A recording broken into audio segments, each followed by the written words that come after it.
meeting for April 6th, 2026. Almost got it. The first item is going to be a presentation. Mr. Mayor. Thank you, Mr. President. Schenectady's had a long-term relationship with the Center for Technology and Government, which is the Applied Research Unit at the University of Albany. And they're here tonight to talk on community asset tracker and working with our code enforcement. And with that, Eric's leading it off. Yes. Thank you. So I'd like to just walk through some of the brief history that we've had. If you can just use that microphone for again, people at home in this room. I might want to stand over here. You want me to stand over Yeah, there? just so you're on camera, so they can Got it. see who's talking. All right. It's for the people at home. So this council's picky. Brief history of the center working with the city. Talk about our community asset tracker innovation that we've been working on. And currently working forward with the project of Schenectady. So we have a nice long, you can see 2015, we started working with the city on some urban blight projects. So the mayor came to the center and was talking about information challenges around fighting urban blight. And so we had a project that ran for a number of years, funded by the Department of State Local Government Efficiency Program. And that system is designed to give the code officers technology in the field so that information could flow quicker. Instead of using clipboards to collect data for inspections and things like that, they were given technology in the field that was linked with data back in the office so that they could more easily collect data in the field, as well as look up information that they needed while they're out on the site. That project also included a couple other, City Gloverville and Amsterdam in that project, with similar technologies, similar challenges. And as a result, one of the other results of that was this information sharing platform that was created called Code to help similar code departments across the state to share information about different programs that they carry out and how they carry them out and the benefits of those, as well as the opportunity to share data amongst each other. So at the center, we use workshops and interviews as ways to better understand the context of problems. And in this last project I just described, we were meeting with the city, and there was a garbage truck driver at this meeting. We had some code officials there also. A garbage truck driver knew so much about what was happening in the community just by the fact that he's out in the community doing his job. However, his responsibility was to drive the truck and make sure that the people working with him was safe. He didn't have the opportunity to share that information with the codes departments and other departments, DGS departments that could use that information. And at that time, I was thinking, as a computer scientist, maybe we can teach a computer to do this. Maybe we can teach a computer to help collect this information, ride along with the vehicle, in a vehicle, to collect that information so that it can be shared with other departments, taking advantage of the fact that they're in the field. And so that's what we have. We call it a community asset tracker. There's we call it a sensor that goes on the vehicle that is already out in the field carrying out its work, and it is trained to collect information that the code department or DGS department deems important and necessary. And that initial work is also funded by SUNY Technology Funding Grant. So where we are today, we've been meeting with the mayor and some of his team for the past several months and understanding what types of objects and issues do they want this system to be able to collect. What would be useful for their teams? What would enable some new efficiencies that we could explore with this technology? So we've been developing that list and training our system, and we're in the process of setting up a pilot to give this a go, to give it a try, set it up, let it run, give the staff an opportunity to make use of this data and to see how it can be improved and measure its impact.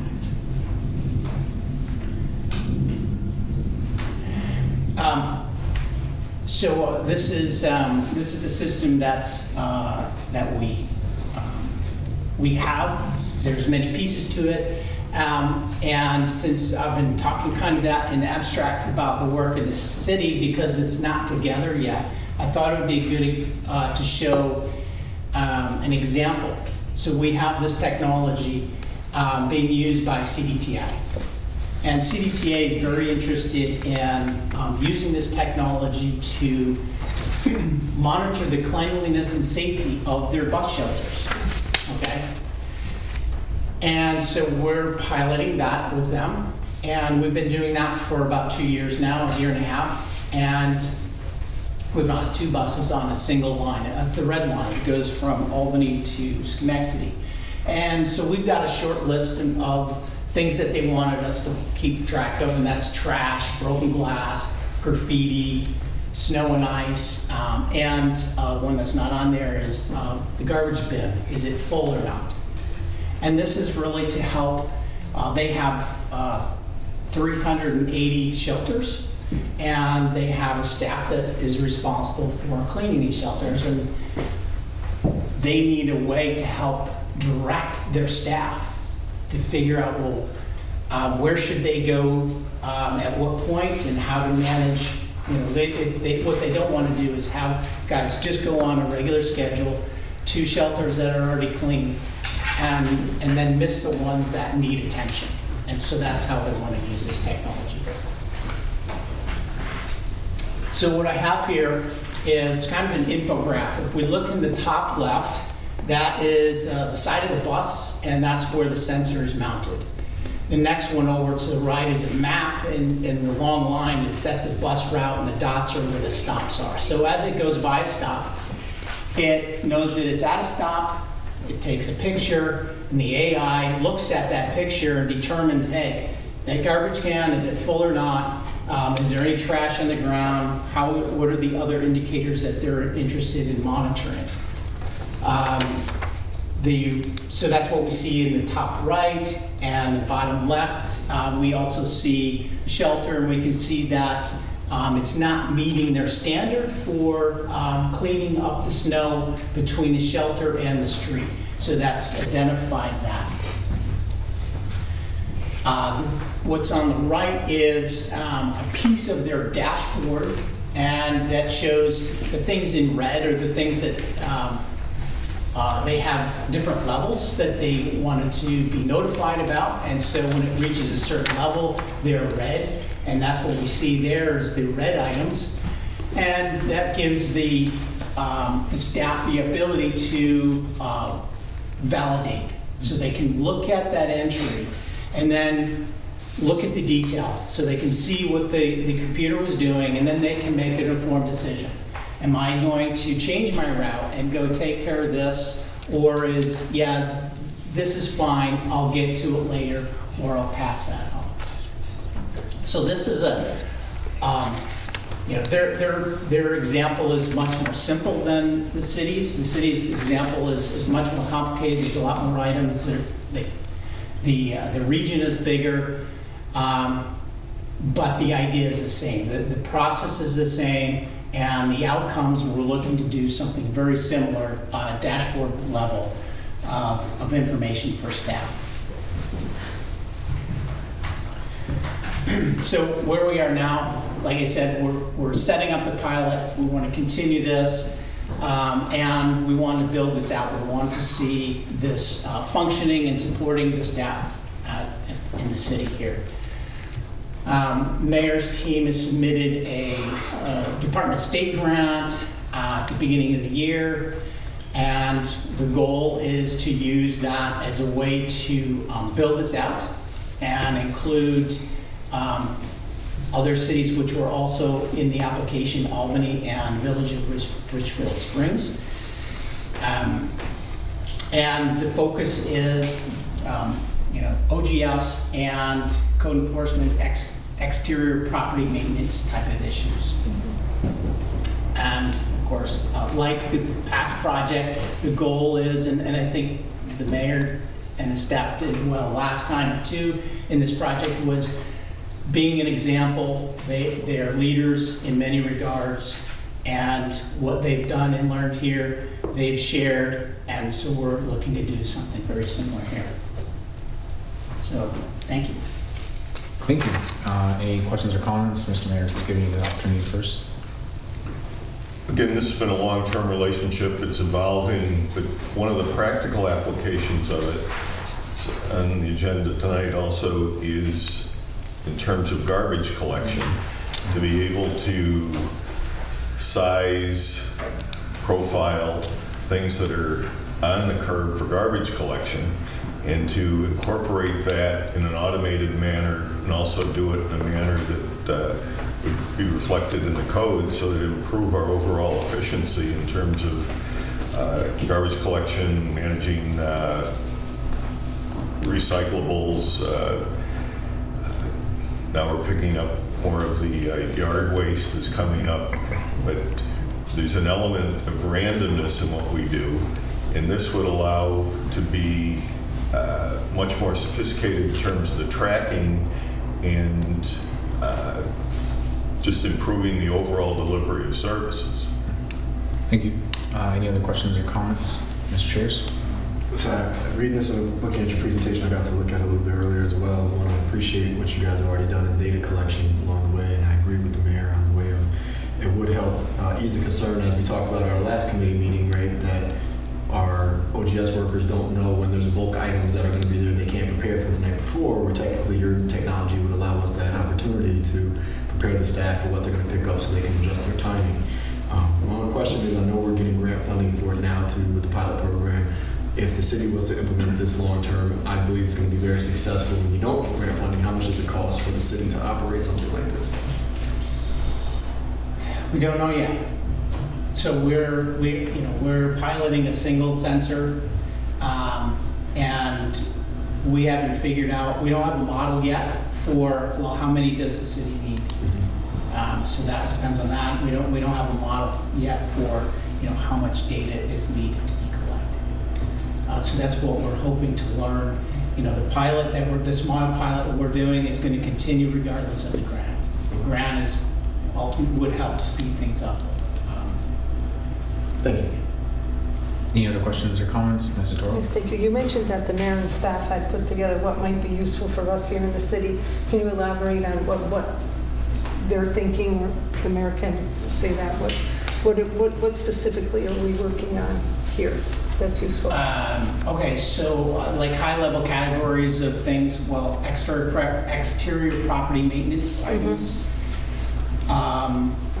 There was some like road infrastructure type of things, like street cuts and those kind of things, to alert OGS that, hey, work is going on, perhaps permitted or not permitted. I'd also like to thank the mayor and everyone else on our smart cities. I know he's looking into technology to help our staff and workers just move forward in an easier way, making things easier for us to move forward as a city. Thank you. If there are no further questions, I had two Before I get into that, definitely I think considerations. This is very, very exciting, cutting edge technology. I think Schenectady has always been on the forefront of these types of policy changes where we're turning into the fold with technology. And my question was about the data-driven improvements. I mean, you talked about some of the issues that the CDTA was identifying with its 2 sensors. Do you have any statistical findings speaking to just the improvements or cost savings or just time savings, anything just numerically? So CDTA has not, they don't have this in their hands yet, their staff. So the dashboard that I showed you, that is going to be released to them next week. So they're, like I said, they're ahead, but not that much ahead. Gotcha. I think the only reason why I mention that is I think as you pitch this initiative to the city, I think we all grapple onto that and we're like, oh my gosh, this could really solve a lot of our issues, but really wanted to make sure we're realistically looking at what we can achieve, especially if it's a single sensor model. My other question was, you talked about how the device captures just the quote-unquote issues that are identified. Is it able to capture those while the vehicle or apparatus it's attached to is in motion, or does it have to be at a stop? No, this works up to 60 miles an hour. So we will not be driving that fast within this. So. That's right. Or we shouldn't be. We shouldn't be. And then Mr. Chairs spoke with a question, but I wanted to make sure if the city wasn't able to secure the grant for this, are we able to, or are we confidently recommending this moving forward regardless, Mr. Mayor? We're going to continue to move forward on this. We're also, this is one aspect of it. We're also working with Civil. This is a company that primarily focuses on street surface. So their cameras point directly down, even though they also have side view, which will track other assets, street signs, fire hydrants, other municipal infrastructure. And it's how do you take the work that we're doing with Civil, incorporate it with the platform that CTG is working with, and then other data that we collect and maintain. And it's not just the work in the city of Schenectady. The real value is the ability to have a platform that would be implementable on a statewide or nationwide basis. Thank you. If there are no further questions or comments, I think I can at least speak for myself. Really excited to see next steps and what this can really do to beneficially impact just our ongoing struggles. Thank you, sir. Thank you. So due to Mr. Moodavarian being out, I will call to order the Finance Committee. We have 5 items on the agenda for discussion, the first of which is to award the bidding contract for the Globe firefighting gear. Chief Burns, I don't think he's here. Chief's on vacations.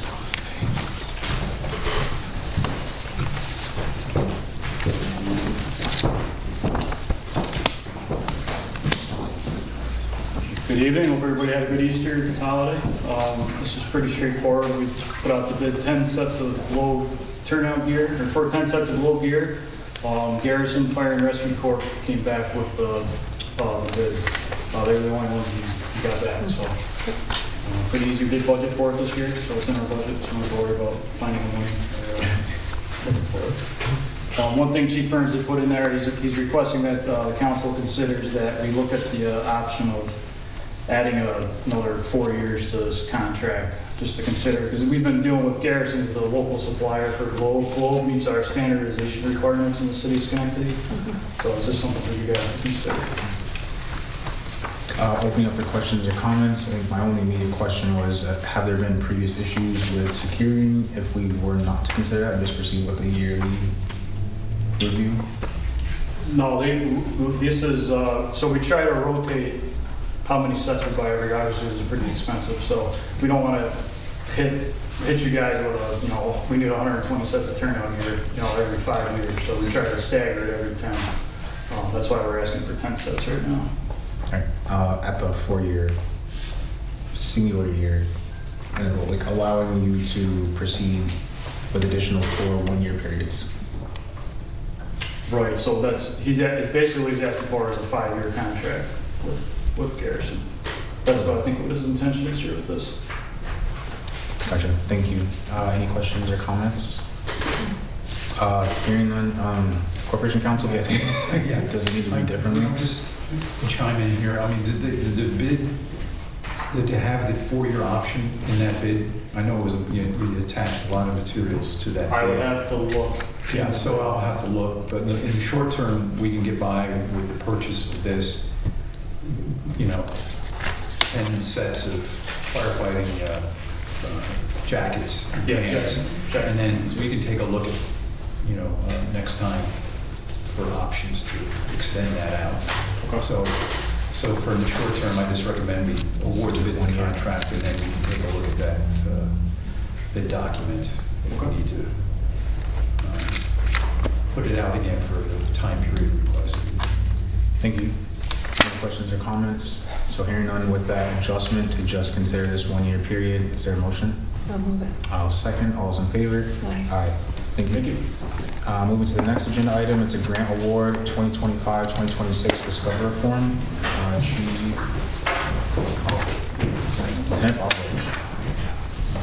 Thank you. Good evening, everyone. Here to present the 2025-2026 Discovery Reform Grant Award. This is through the Department of Criminal Justice Services, DCJS, and Schenectady County received money through this for Discovery Reform. We ultimately came up with a memorandum of understanding, MOU, with the county that they are going to allocate $75,000 to the police department to assist in this endeavor. Ultimately, the money is going to go to help us, for lack of a better explanation, save space in the department. Space is a premium. We're running out of it, especially with all the documents, evidence, everything that we have to collect and maintain over the years. So in keeping with the times and supporting compliance with the discovery law requirements that were enacted in 2020, ultimately we're going to use this money to, and we're working with the IT department to get servers and a bunch of scanners and other tech items, ultimately scanning and preserving the evidence digitally so that we don't have to maintain a physical copy of it, again, all in compliance. So the breakdown would be $75,000 for the department, $20,000 would go to the digital storage, and then $55,000 would go to overtime costs and labor costs in doing so and scanning everything in digitally. Thank you, LT. Any questions or comments? Hearing none, may I entertain a motion? I'll second. All those in favor? Aye. Thank you. The next item is the Derry Community Foundation ARPA Fund Recapture and Reprogramming. Ms. Carver?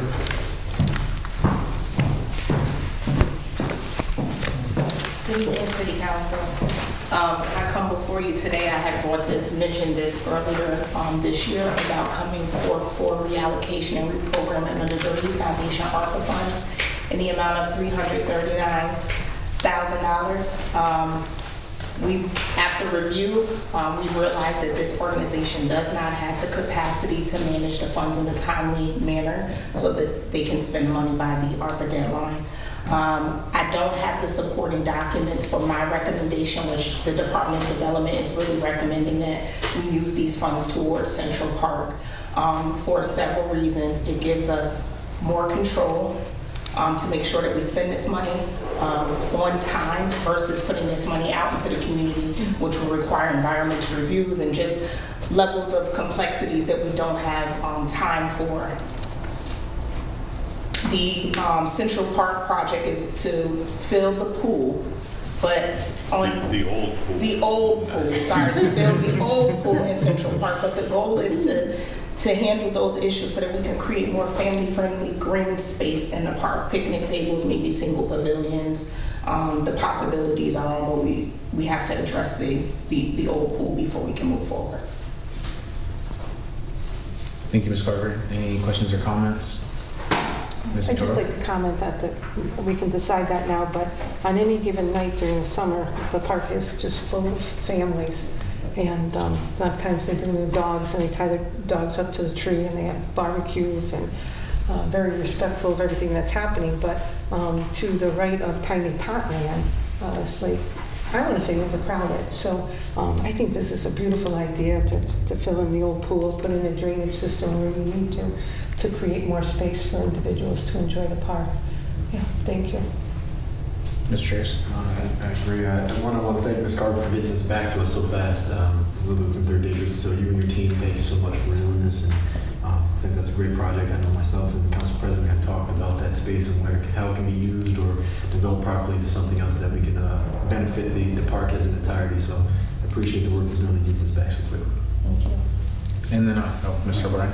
Yes, as Mr. Chairman and Mr. Carver has said, regarding the resolution, since it's being reprogrammed back to the city, recaptured back to the city, do you want the resolution to say that we reprogram for efforts in Central Park, the Schenectady Central Park? Do you want to delineate that now, or just, at this point, just have it brought back for reprogramming for the I city? defer to the council to make that decision.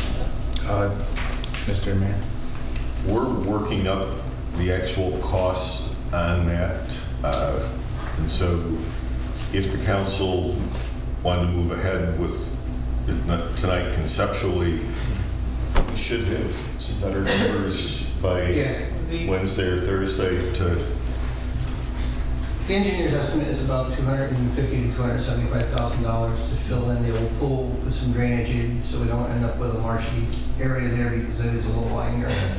So they are working up to do a bid packet for it, so it can all go out to bid. So their estimate right now is around $250,000 to $280,000 is their estimate.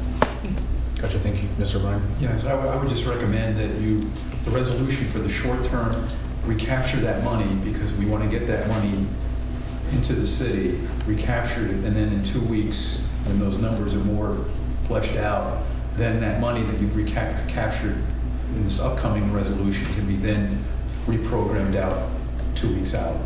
At least this way you're getting the money. You're saying that project's not there, but you're going to put it there for reprogrammed use. And I'd definitely like to note Mr. Turo's excitement. I would err on the side of caution, I think, to Mr. O'Brien's point of seeing those numbers, not reflective of me taking the position, but also wanted to make sure to consider there was another program that reached out for consideration of these monies as well. So I want to ensure that as we receive like a formal recommendation, that it reflects the spirit of everyone that made an attempt to ask.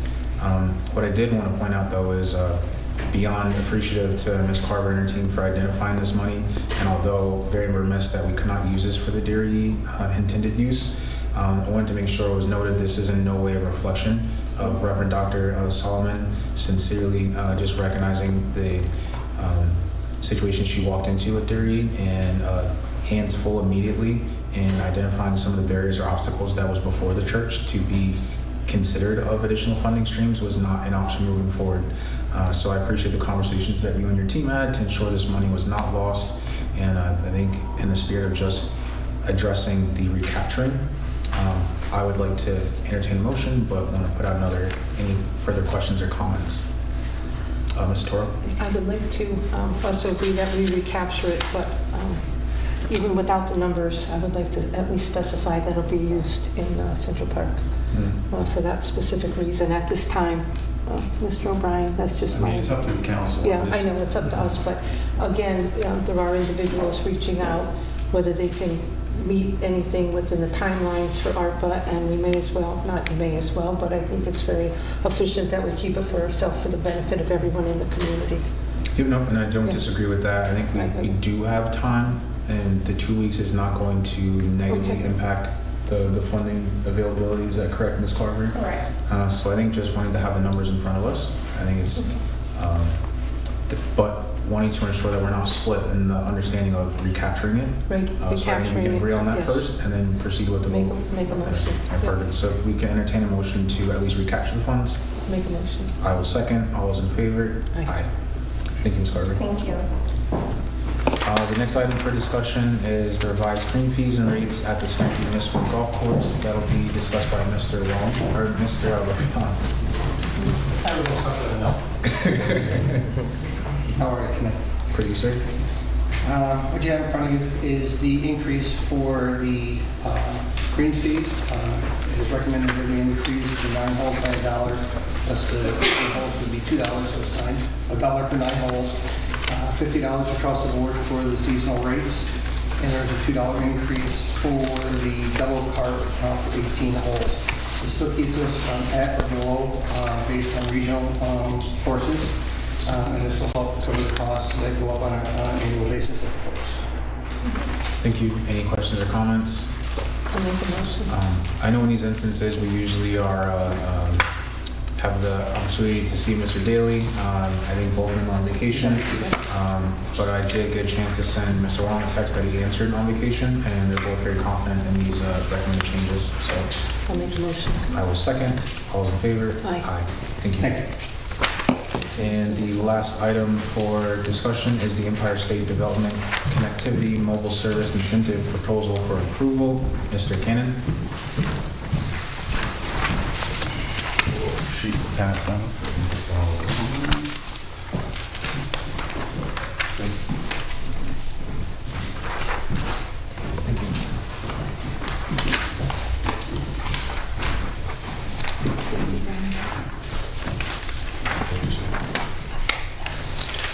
All right, so I'm seeking approval for the New York State Empire State Development Connect All Mobile Service Program.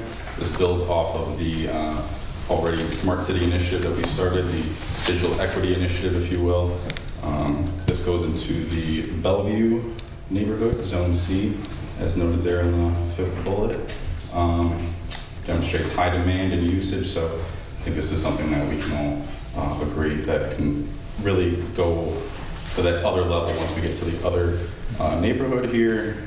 As for evaluation and analysis, we're addressing digital divide in the low to moderate income areas, expands access to education, healthcare, workforce, job opportunities, and reducing the cost and burden for mobile data. It's a proven model, as you see there, scalable, repeatable, using the infrastructure that we have in place already.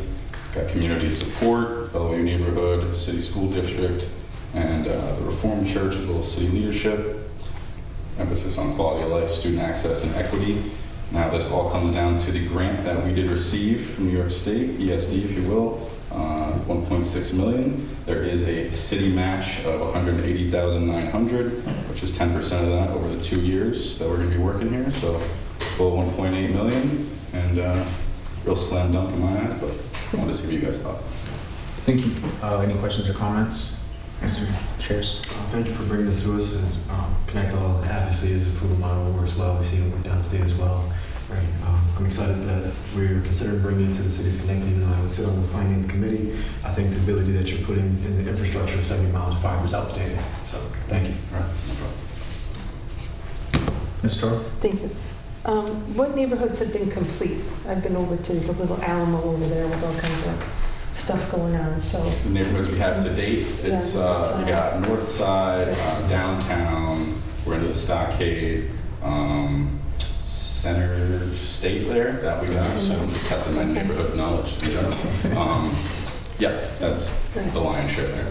I think with, what's happening today, I think it'll be, beneficial to all the residents in the Bellevue area, so thank you for what you did. Any other questions or comments? I think my one question just came to the accurate reflection of immediate expenses. I know it said the application fee was $250. I also recognize that there was a 1% commitment fee and expenses. Can you talk to some of those additional costs and what the estimates could potentially be? I believe the $250 will come out of my department. And yeah, any other fees that really need to get reconciled, I'll probably take upon my department. All right. Mr. Chairs? And just as I'm thinking out loud, I'm very excited for Bellevue to get it. Is there plans? I heard you say the different areas you already have, and I know from the exciting new bill we have. Are there plans in place to look for a grant for Hamilton Hill and then to extend that Bellevue to Mount Pleasant as well? So that connection. Hamilton Hill is covered already into Mount Pleasant, so this is kind of taken from downtown building now. So Bellevue becomes the next group with this grant, and the last section we do is wood lawn. Thank you. And those lines don't quite line up perfectly with the perceived neighborhoods, but trying to build it out. And again, this has two platforms. One is the public side, and then there's the secure side that's used to support police, fire, and other municipal services. Thank you. And then just for clarity, you said these, those expenses I mentioned, you should be able to use your funds in your department. This will largely use up the remainder of the smart city money that has been bonded in the past. Thank you, Mr. Mayor. If there are no further questions or comments, may I entertain a motion? I'll move that. I will second. All those in favor? Aye. Aye. There are no other items to come before the Finance Committee. May I have a motion to adjourn? Motion. I will second. All those in favor? Aye. We are adjourned. Thank you. Perfect. I'd like to call to order City Development and Planning. We have 18 items for discussion. The first of which is a call for public hearing regarding the zoning of battery energy storage systems. Ms. Carver?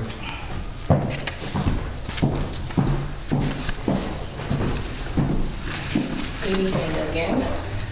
We came before City Council in December and we did refer it to the county. We're asking to amend the zoning code to include battery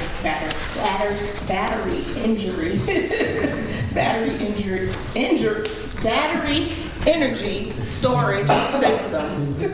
Forgive me. Today we're asking City Council just to consider that addition to the code, and attached was the referral and the draft of the legislation done by Corporation Council for your consideration. Thank you. Any questions or comments? Mr. Chairs? Once again, Ms. Carver, thank you so much for your team getting this back to us super quickly. Best is beyond need, especially as we see across the state with what's going on with energy costs.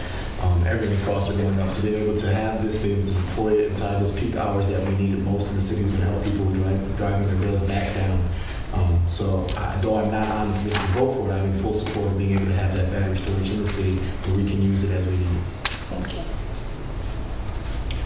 Mr. Chairman, just to follow up, you just need Mr. Ryan. a seeker resolution to go along because it's amending the zoning code, and the seeker will, it's a non-listed action. So that'll be the companion piece of legislation, the ordinance that's already been before you. It's been to the planning committee, it's been to the county, so it's ready for a final vote. Perfect. If there are no other questions or concerns, may I have a motion? I'll make the motion. I'll second. All those in favor? Aye. The next item for discussion is the recognition of Arbor Day in the city of Schenectady. Ms. Carver? No long spill. Each year, we recognize Arbor Day. This supports our community partners that do the work around preserving trees and green space within the city of Schenectady. So the recommendation today is that City Council consider marking April 24th Arbor Day. Perfect. And I believe there's no ceremonial action that we need to take as a council, correct? Perfect. Okay. I believe they're looking to present it at another day with re-tree and some of the other activities. Okay. Thank you, sir. If there are no further questions or comments, may I have a motion? I'll make the motion. I'll second. All those in favor? Aye. The next item for discussion, thank you, is to award bid and contract for the signage and wayfinding rebid, the base bid and alternative number 1 to Grafton Data Systems Incorporated, and the total amount of $218,482.50. Ms. LaFont? Chris Wallen is on vacation, so he's asked me to present this to you tonight. The low bid would be awarded to the second bidder. The low bid was an incomplete bid package, so it was rejected by the purchasing department. The low bid would now go to Grafton Data Systems in the amount of $218,480.50. And this is the design locations and the contents of the sign were decided by the signage committee, including members of Metroplex, PSIC, the Square Schenectady local business community for the areas around downtown, Mohawk Harbor, and Thank you. Any questions or comments? Hearing none, may I have a motion? I will second. All those in favor? Aye. thank you. The next item for discussion is a call for public hearing, amendment of section 9-2 of the Schenectady City Code. Ms. Brosh? Mr. Chairman, I'll take this one. This is a follow-up on the appointment resolution from a couple of weeks ago, snafu on my part regarding the names there. But as a follow-up to that, and to conform with the amendments to state law, our ordinance needs to be changed as far as the membership amount and the membership, where the membership should come from. You have a draft piece of legislation there. The underlying materials are the new language, no less than 9 members, no more than 15 members staggered over 3 years. 3 years is what our city code has, and that goes into the next part of regarding the actual appointments. And then the new language, the deleted language was at least, after the word least, 7 members of the committee must be the owners of property within the district and such, or agents of such owners. The law was changed and to say 3/4 of the then current complementary committee members shall be owners of accessible real property within the special assessment district or agents of such owners. So we had to, in order to conform with the state law changes, we're amending our ordinance accordingly. So therefore, it has to go for a public hearing regarding those changes to conform to the law. Thank you. Any questions or comments? Hearing none, may I have a motion? I will second. All those in favor? Aye. The next item for discussion is the appointments to the Board of Downtown Schenectady Improvement Corporation. Mr. Mayor? Again, this is being carried forward to comply with that change, with those names forward. And I don't know if this has to be held. No, it doesn't. It just doesn't have to be changed, but the resolution will have the actual. We can go forward with the appointment resolution. It includes the terms of their appointment, and then we can have the resolution for the public hearing, and then the ordinance can be amended at a later date. So it's And clear. all those names are either residents of the district or representatives of property owners. Perfect. Thank you. If there are no questions or comments, may I have a motion? I will second. All those in favor? Aye. The next item for discussion is the appointment to the Civilian Police Review Board. Mr. Mayor? Again, do you want that held for 2 weeks? So I think we can proceed with the SMHA recommendation. Had conversations with the NAACP. They are recommending someone. I think you might have that in your inbox right now. I was leaning towards reaching out to the Sycamore Collaborative. After talking to Mr. Aldo, they have an individual in mind that they would like to proceed with. I don't know if there's an ex officio member that we could potentially put, what's her name? Not Harlan, Miss Snader in, at least to get them onto the board. I think if you're in agreement with that, we could proceed and move forward. At this point, it's your call. Go You ahead. want to move ahead with it, it's fine. We can hold it. Okay, so Mr. Inger, if you're in agreement with us proceeding with the SMHA recommendation and then proceeding with the prior NAACP recommendation, moving them into the ex officio vacancy. Yep. Perfect. Mr. Toro, did you have a hand raise? Is there a motion? Yeah, I'll make the motion. I will second. All those in favor? Aye. The next item for discussion is a ceremonial resolution honoring the Ladies Asian Order of Hibernians. Mr. Toro? Yes, thank you. So I take the snafu on that. I didn't put it in last 2 weeks ago. Anyway, the resolution's all done. I'll be presenting it on April 18th down at the Edison. From what I understand, one of the highest members of the Ladies Ancient Order of Hibernians from Ireland will be there. There's a mass at 5 o'clock at St. Luke's Church, and then followed by a 1 p.m. mass at St. Luke's Church, and followed by the celebration of 125 years down at the Edison Club. That's it. Thank you. Any questions or comments? Hearing none, may I have a motion? I will second. All those in favor? Aye. And then just to go back to the appointment to the Civilian Police Review Board, there was an individual we inadvertently skipped over, Megan Heisig from the League of Women's Voters Corporation Council. We can include that Okay. as well. If we can have the names. yes, we can do that. There's three names. Yes. Would you like us to move that as well? Just move to amend the previously adopted resolution. Okay. Motion to amend the previously adopted. Yep. Sorry. I will second. All those in favor? Aye. Thank you. The next item is going to be a ceremonial resolution recognizing Earth Day. Mr. Chairs? Yeah, I would say, Earth Day is recognized nationwide because Robert Woodline reestablished the day in 1970 as senator. Although Sid had done it, we're going to be having a celebration at Central Park as well as there's cleanup scheduled all around the city of Schenectady for that day. We will be at the Central Park event and we'll coordinate with them to present this resolution with them at the Central Park after the cleanups in the morning. Any questions or comments? Hearing none, may I entertain a motion? I will second. All those in favor? Aye. The next item for discussion is ceremonial resolution, You, Me, and Poetry Festival, Literacy, Liberation, and Community. Mr. Chairs? As some of you know, that this is National Poetry Month, and we do have our inaugural Schenectady Poet Laureate who is hosting an event. He was here at the other committee meeting talking about his event. It is a festival that spans over several days from April 29th to end of National Poetry Month to May 2nd, which is a Saturday. I'll be looking to present him and the entire group that's been helping them with the You, Me, and Poetry celebration at May 2nd, 6 p.m. Event at Proctor's Theater.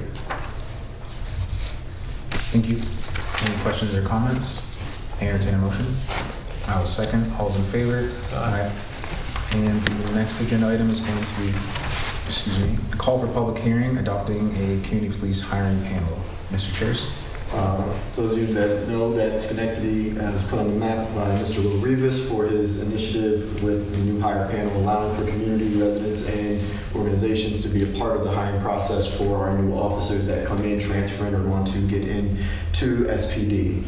This program has proven successful. It's a great partnership with the police force. I believe that myself and Chief Whipple, based on our conversation we had, we'd like to see this continue to live on, even if Mr. Rivas has to step away at any point.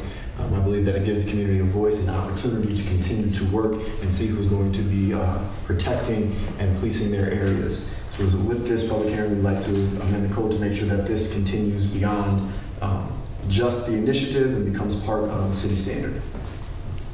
Thank you. Any questions or comments? So just to confirm, it was an initiative that was put forward by the council or by... No, this individual had worked with the council in collaboration before, 2020 to 2021, started it, and two members of this council had sat on the new hire panel as well, to various other issues, myself included when I was an NAACP member, and now we're looking to ratify this pretty much to make sure that it continues to go forward. Mr. Mayor. I've incorporated that in the hiring review. You can't do anything to minimize my authority to hire police officers during the term of office. So if you want to formalize this or do something that hinders that ability or puts a restriction on it, it has to take effect in January of 28.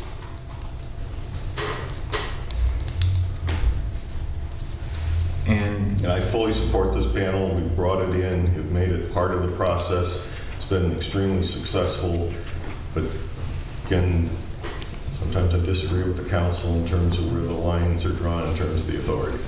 Mr. Mayor, I want to apologize to you that I indeed did not intend to step over the line on this one in any way or initiate what's been done or currently in practice that we use right this second. So I didn't look at it in a way of mitigating your power of hiring because we use it right this second. So I do apologize, but I would have no problem amending it with Corporation Council to take effect in 2028 if that's something that needs to be done. Or Mr. O'Brien. Members of the council and the mayor. The mayor is the appointing authority pursuant to the city charter, so any sort of changes in that will have to be amended by the city charter. So, however, this is an advisory committee, then, and if you're looking as an advisory, but the mayor still having his authority under the charter, and it's just an advisory, in other words, taking what you have now, but just putting it in the code, but still leaving the mayor's authority the same. We would have to draft legislation to actually put that before you and then call for the public hearing if we're going to amend the ordinance. So we need some time, and Mr. Chairs, if you've got some language, we could do that and then look at what is currently being used, but understanding the mayor has the authorities as for hiring and firing pursuant to the city charter. And if it's just an advisory board in whatever context it's currently being used, that's what you're looking at. Is that what you're looking at? That is correct. So we're not looking to change what we have or to mitigate the mayor's authority in any ways to make sure that this initiative doesn't disappear. If Mr. Rivas chooses not to head it up right now, he's the top person on the new hire panel that runs it. We'd like to make sure it lives on past him if he chooses to step away at any point, as we think it's a vital, I'll rephrase my statement, as I believe it is a vital step in making sure that the community has the say in seeing who's coming in to police their area. I at no point was trying to take authority away from the mayor or supersede the code of our city charter. So I'm perfectly fine with working with the mayor's office and you and creating language to make sure that his power is not mitigated and the advisory board remains successful going forward past Mr. Rivas. If that makes sense. Yeah, that makes sense.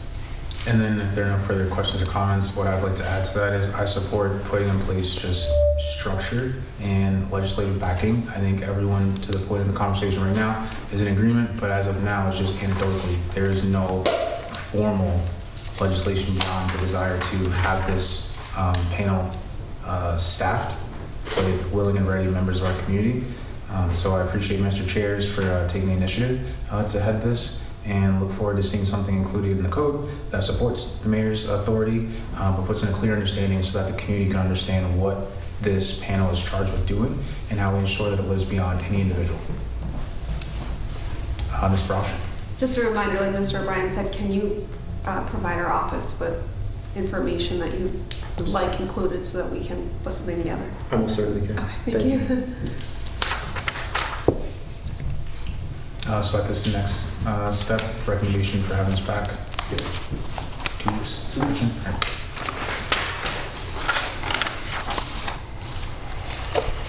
The next item for discussion will be discussion of City Code Chapter 161-21, Public Collection Disposal of Solid Waste and Next Steps. At our last committee meeting, we had very, I think, open and productive conversation of next steps. Forward recommendations to Mr. Mayor and Mr. LaFond. I think at this time, I don't know if you have any of those findings to present to the council. I know you sent a couple of questions over, and we've sat down with some members of the Waste Department, also Deputy Commissioner 1, and try and come up with something that would make a little bit more sense. But still, the decision is going to be on the City Council. The current rate is $422.50 per unit. That's what we're charging currently. And there is no limit on the amount of trash that is put outside for us to pick up. There is a 45-gallon limit on the cans, and that is currently within the bargaining unit, so prevent injuries from our staff. If you look at that, you make some arrangements. What my recommendation would be, and again, it's a recommendation, would be to stay with a 45 or possibly with a 50-gallon can of trash. That would allow anywhere, maybe 50 would allow up to maybe 7 bags. 45, you could really get 5 bags in there at the rate that we're currently paying of $422.50. The question would become now, we have about 22,000 units. And that would equate to about $3.5 million to purchase 2 cans, 1 recycle can and 1 trash can for every unit. Now the residents or the units that need 2 cans or 3 cans because they have larger families, those are additional cans that would have to be purchased, and they would have to pay for those cans just like an outside commercial person does. So we provide 1 can.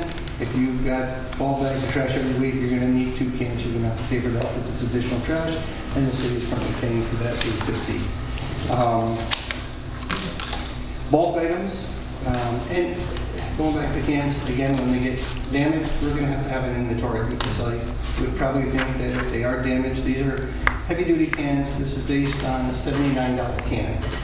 If you look at and research the cans, the weighted cans with the flip lid and the wheels, even at 50 gallons, will range from low range, $60-some to $155 a can. So if you could a bulk order, and again for $125, you're talking about $5.something million just in the available cans for the units we have. No additional cans for anybody who wants a 3rd can or a 4th can. And we would have to keep some cans in stock, so when they're damaged, they can be returned. Bulk items, which seems to be a subject, it's suspended right now. We did look at doing maybe 1 to 2 bulk items per unit once per month. If you did one, that's 12 bulk items a month. If you did 2, that's 24. That's a lot of bulk items, okay? And that would be part of the current fee structure, $422.50. We would look at doing one bulk, and then next month you put another. The 2 and 3, Chris Lund did talk to some of the residents, some of the landlords. We could offer what we would call a premium service. So the rentals that we know, people come in, they move, landlord puts everything out. They have, they have furniture that they buy, and they don't want it. It all comes out on the curb. The landlords could purchase a premium service. That would be a fee that would be determined, and that would be delineated by the different color cans. So if you have an apartment building with 2 units, and you want us to take everything, and there might be 5 bulk items there, there's a prepaid fee per year, whatever it comes out to. Is it $590, $600 a year per unit? And then when we know there's a green can there, we know those units are paying for that premium service, and we'll pick up all the bulk items. So that way it's understood. If you look at doing bulk items just once a month, anything out there, you're gonna have the same problem you have now. Everybody and their brother's gonna bring it all to their friends, relatives. They're just gonna put it all out there because it's going for free. If you limit it, it's only gonna be maybe 1 bulk item or 2 bulk items. The transfer station's already available. It's always available so if you're cleaning out your garage, you got a bunch of stuff, you can go down to the transfer station and dispose of it, but there is a fee even on the transfer station because everything that goes to the landfill has a cost. Somebody's paying for that.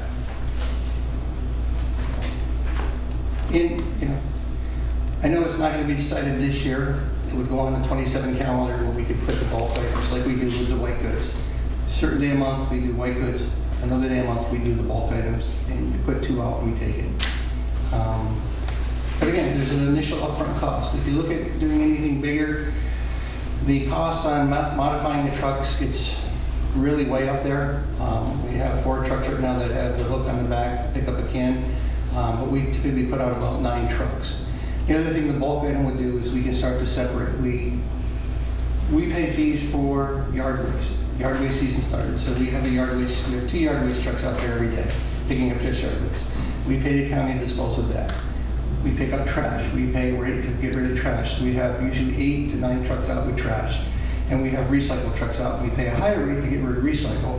What we would do is put a truck out once a month to pick up the bulk items, and we can now track what we're really picking up in tonnage for bulk items versus trash, versus recycle, versus yard waste. We'll have that data to make decisions in the future. But again, if you want to put a working group together to further discuss it, we have some time because these changes are going to take a while. And if we do something with a can, it does prevent, if there's that 1 extra bag or 2 extra bags, to get charged, you write a violation. It's in the can, the top is down, that's what we take. Thank you, Mr. LaFawn. Would you be able to supply those recommendations to the council? Sure, I can send out an email to Ms. Maiku. Before we get into questions and answers, if you wouldn't mind staying up front, I did have the opportunity to talk to Mr. Lund, part of which is Mr. Toro and I attended the SLIC meeting where I wasn't able to stay for his presentation, but sincerely for the scope of time, he said one of his recommendations that was a 2-tier approach, wanting to incorporate a lot of the feedback from the landlords about how do we continue if we love the ability to put everything out as previously. So tier 1, if you can follow me, is everything, and that would come with a cost. That would essentially be that premium program you were talking about. And then the tier 2 would incorporate a mixture of the 45-gallon cans and then 2 bulk items per pickup.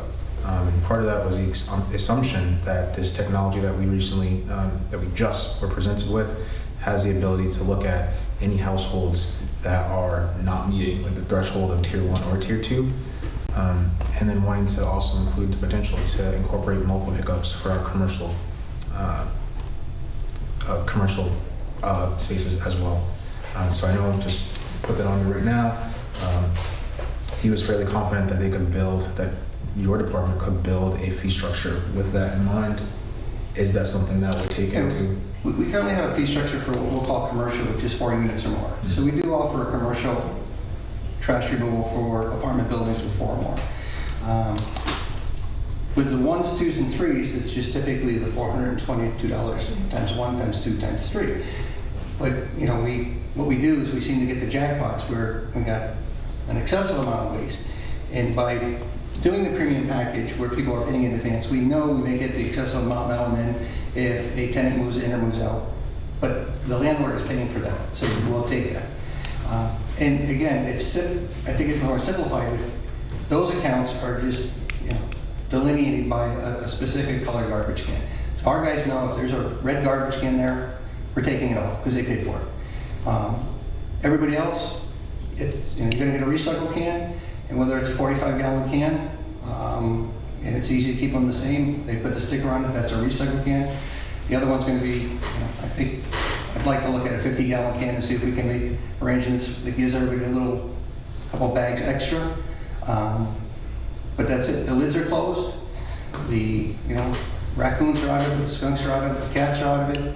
That's what we take. It's going to take more time because by taking the can on every stop, the can has to be put back on the curb. Where a lot of times right now you'll see our guys grab bags. They'll grab 2, 3, 4 bags at a time and they're going to the truck and throw them in. They don't have to go back to the curb line. So it will add costs, whether it's through manpower or extra time. It's going to take us more time to dump this trash and get it off the curb and return those cans. Because now everybody's going to have at least 2 cans. Where right now, there's just bags and, they're good at what they do. They work hard, and they hustle. So it will add some time. It may increase our labor. It may increase, a number of different trucks on the road. Maybe we can't do it with 9. Maybe we got to put, 12 trucks out. But it's going to be a learning curve. Thank you. Any questions or comments? Mr. Shares? Go ahead. So, and I'm going to be speaking, I think mostly anecdotally, but the increasing for, like, say, can size to 50, I know we had talked last committee meeting, right, the code allows 45, make sure, is that something that the union would be okay with, increasing 5 gallons per? We'd have to discuss it with them. Okay. I mean, it's there just so they don't get hurt. But if these cans are on wheels and they're going to wheel the can to the truck and just take the bags out, there may be a possibility that we go up to the 50-gallon can. And it gives the resident, a little more available space to put some trash in.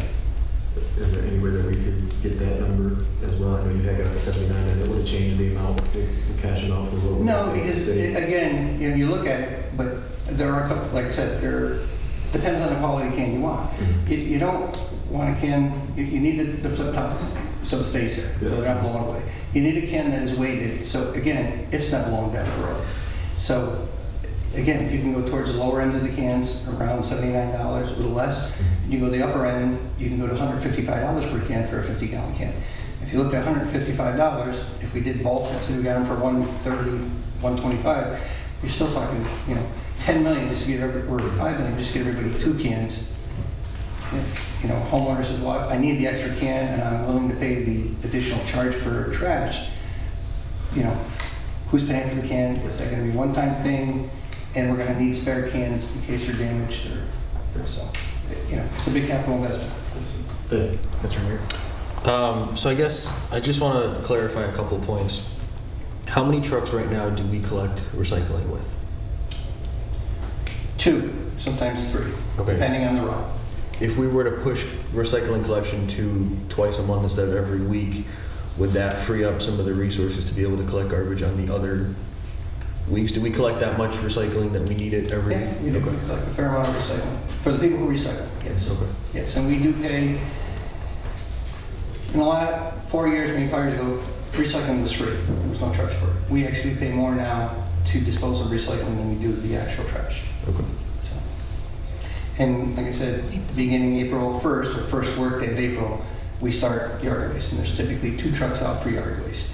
And what we've been trying to do now is to put a cardboard truck out, because technically cardboard is supposed to be separated, not part of the recycle, it's supposed to be flattened and tied, And what we did find is we found an opportunity to remove the cardboard from the recycle stream because we pay per ton. Cardboard can get heavy. There's a lot of cardboard now because of, everybody getting home deliveries. So we did find a revenue source for cardboard. It's not much, but it's $20 a ton. So if we keep it out, we're disposing of that separately and getting $20 a ton. But if you think about it, it's also offsetting the $100 some dollars or the $70 some dollars a ton that we're paying to get rid of it. So again, that's 2 more trucks. That's more people and more trucks. So everything we do to try and separate stuff, to keep it to separate trucks. And Deputy Commissioner Lund is looking at a grant right now to possibly get what they call a split box truck.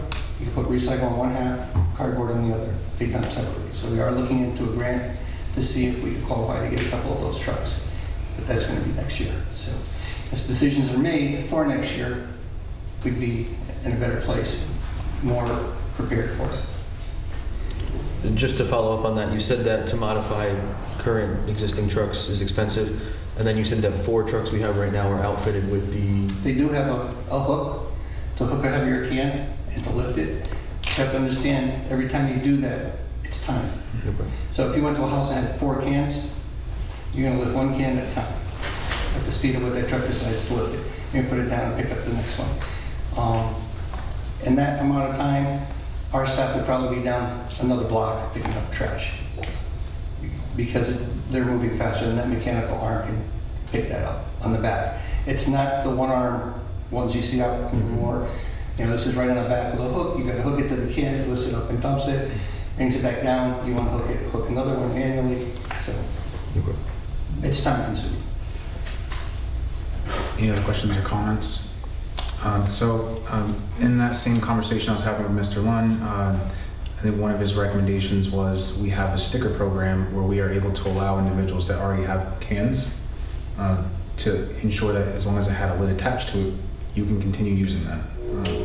So I think that could be... We could, we could try and accommodate it. If we're going to standardize the cans, again, a flop lid, and it would have to be in the can, and the lid is closed, and that's the amount of trash we would take. So I think in the spirit of that, having options, I think allows us to respond appropriately to anyone that prefers bags or people that prefer cans. I know it definitely is trash collection's impact varies between districts, but needing to ensure that we are accommodating and not stereotyping any individuals, it's important to find that balance. And I think with a tiered approach, I'm 1 vote. I think, and we went to Slick, they were very open to maintaining, and I can tell you from a trash and just a presentation standpoint, I prefer the bin concept also. I do not prefer the cost, so I definitely recognize that as a big factor of it, but if people can incorporate what they currently do have, with the expectation that some people will need to buy new cans, I think that we can realistically look at what that could look like and if you can build a fee structure for that. Mr. Inger? Well, I was just going to follow up on that. I don't like the cost of having to buy bins. However, I think that if we were to move to telling homeowners that they had to have bins that were lids, like I know with me specifically, I am getting ready to buy new garbage cans. So I'm going to buy the garbage cans that have wheels that have the bins attached. So if we were to go to, telling homeowners you're allowed 2 cans of that size, I think that would be... Only 2 cans. One's recycling, one's trash. But I do agree. I'm not a fan of the cost of having to purchase bins for everybody. And also, one of the worries was as soon as we start allocating bins, this was not my thought, this was Mr. Lund's and also Mr. Toro's, we are now required to replace them in X amount of years. So this cost does not go away and conceivably gets bigger as we continue to embrace this. So I think the approach of leaning into homeowners, saying, hey, if you have a resource, we can use it if it's acceptable and if it meets the conditions. There was also the consideration of having the pickups be associated with white goods. And I think the worry was the volume could be too big, and then you were then worrying about overtime. If you do it with the white goods, again, you have to look at putting a limit on the bulk items, because if there's no limit, you don't know what you're going to get. And we know right now that it is an issue. People bring stuff in from outside, and they put it at a friend's or relatives, for bulk removal because it's free. So you have to somehow limit it so it can't be done like that. And by putting a limit of 1 bulk items or 2 bulk items per month, you're not going to go to a house with 6 mattresses, a dresser, and it came from 3 houses that somebody was cleaning out somewhere else. We run into that. This is why we started the sticker program to try and limit it, and I feel it did, because people, no matter what happened, if they brought it into the city, somebody had to put the sticker on it. Whether it was your buddy, whether it was a relative, it wasn't going to be picked up for free anymore. And if we do bags and we don't do cans or bins, when we get to a house that has bags, how many bags are we going to take? If we say what fits in a 50-gallon can fits in a 50-gallon can, that's all we take. If we say 6 bags, and you go there and there's 8 bags, we're going to send a code officer or a nuisance officer to cite them, we're going to pick it up. Where does it end? I get 9 bags instead of 8. We took 8 last week. You don't want to take the 9th this week? If you have a measured amount, 1 can, and if it's the council's choice and you want to have residents buy a can at Home Depot, Lowe's, wherever, you say you buy a 45 or a 50-gallon can, buy it yourself, but that's what we take. We're not going to take loose trash bags or anything else anymore like that. It's got to be in a can, and that's what we're going to take. And you're going to be charged for that size can. And if you want to, you can be charged for 2 cans. If you want 3 cans, you can charge for 3 cans, because we're paying for that. We're paying through time, we're paying through the tip fees. Mr. Ingram? Just to follow up on white goods and bulk, would we be combining white goods with bulk so you would get one, or would you still separate? No, because white goods is different than bulk. We have a metal truck that takes the white goods, because it's typically washers or dryers, air conditioners. That's separate. It can't be disposed of with bulk items like mattresses, couches, chairs, ottomans, stuff like that. So you have to keep everything separate, because when you go to the tip floor, they're not going to take it. You can't dump white goods on the tip floor and go somewhere else. So, and then TVs is another truck. We have a TV truck out every day. So TVs are separate. You can't mix electronics with any other waste. So there's a fleet of trucks taking separate material on a daily basis. Thank you. So one of my last comments was wanting to make sure we don't move away too far from wanting to ensure that we address the jackpot issues. And the picture that we saw last session was indicative of someone just dumping their whole house that they recently purchased. And wanted to know if there is something we can put in place to make it a requirement, a mandate to purchase a dumpster moving forward. Because I think those are one of the issues we're trying to curb. I know that's an option on the city website, but I don't know if it's a requirement. It's not a requirement.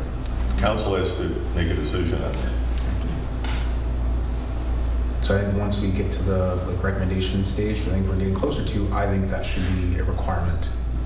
Mr. Ingert? I think that's something that we should probably address sooner rather than later, just because with the suspension of the sticker program not coming up fast, but as we're approaching that deadline, I think that's something that we should identify first. So I think we should identify what we consider a jackpot, if it's a cubic foot, if it's 2 cubic feet, 3 cubic feet, whatever we decide it is, or if it's a mattress, 2 bed, whatever. Just so that the guys in general services know what to pick up and what not to, because I think we all agree that the picture we saw last committee meeting was excessive, and we should not be asking our gentlemen to pick up that much garbage. Things you can't leave it on the street, because then we have to go back another day to get it, and that just takes more time, because now we're sending trucks, what we should have picked up today at the curb, out tomorrow to go backwards. So we don't, and I've said it 100 times, it's the one service that we have to do every day. It has to get done every day, because it just bogs us down. Garbage can't be left on the street. So usually the guys go through. If it's a jackpot, they're taking it. We used to try and cite everybody, take a picture of it, give it to nuisance, send out a violation. But we have to pick it up, or we're going back tomorrow. So we're sending an extra truck going backwards to a district we already went through yesterday.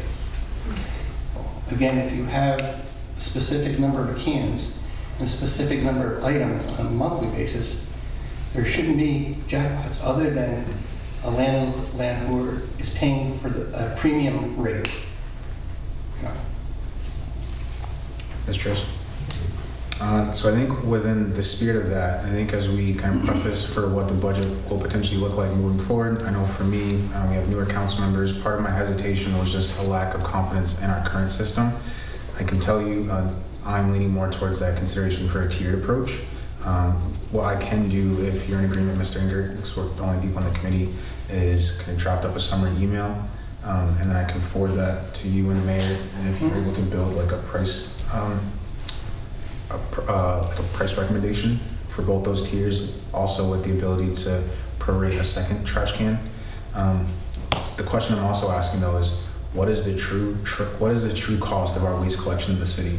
And I think if we can identify these two tier approaches, what is the difference? Is that a number that you can tell us? Because Well, I think we presented that for the 26 budget. We gave you a full breakdown. We moved the appropriate seasonals that were in a different fund over to waste. So we can pull that up from last year because those costs were given to you as part of the budget. And we're going to know that those costs will slightly change because we're currently in the negotiations with the union that picks up all the trash. So they're still being paid the 25 rate, and those contract negotiations are currently in the process. So that will change depending on negotiations. Right, so in essence, it'd be new numbers because we didn't consider the tiered approach. We have new council members that weren't a part of those discussions, and that balance would be different, right? Well, The costs are going to be the same. How you want to allocate the revenue would be different. Right, so it'd be different numbers. So we just need to see those new numbers. I can give you the new numbers and the costs, and we can allocate what the revenues would change, correct? Based on the tier recommendation, if you're in agreement with that, Mr. Anker. Yeah, I think that getting those numbers back to us would be a great step in the right direction. But I just want to stress the fact that once the moratorium or the suspension of the sticker program ends in June, we're going to go back to picking up everything on the curb. So I think that we definitely need to consider what we're going to do with bulk items, because I know we keep talking about next year and how we're going to address it in the next year. But what are we going to do from June to December is my concern with Well, bulk unless you items. change the city code, we're going to pick everything up on the Yeah, that's my question, is are we going to do something for those 6 months? Again, I'm only one vote, so I think we definitely need to talk about that before we start talking about next year, because that's the first thing our guys are going to be dealing with on the day-to-day. So I like the 2 bulk pickup per site. I think that reads clearly for the staff to understand what is within their ability to pick up, and they have to pick up it regardless. So I think it makes it clear of how to kind of assess fees. Please correct me if I'm wrong. No, it does. And then it's also easier for the community to recognize. I think one of the stipulations with the sticker program was it had too many numbers, it had too many labels, and you couldn't easily rip it off when you were talking to someone about it.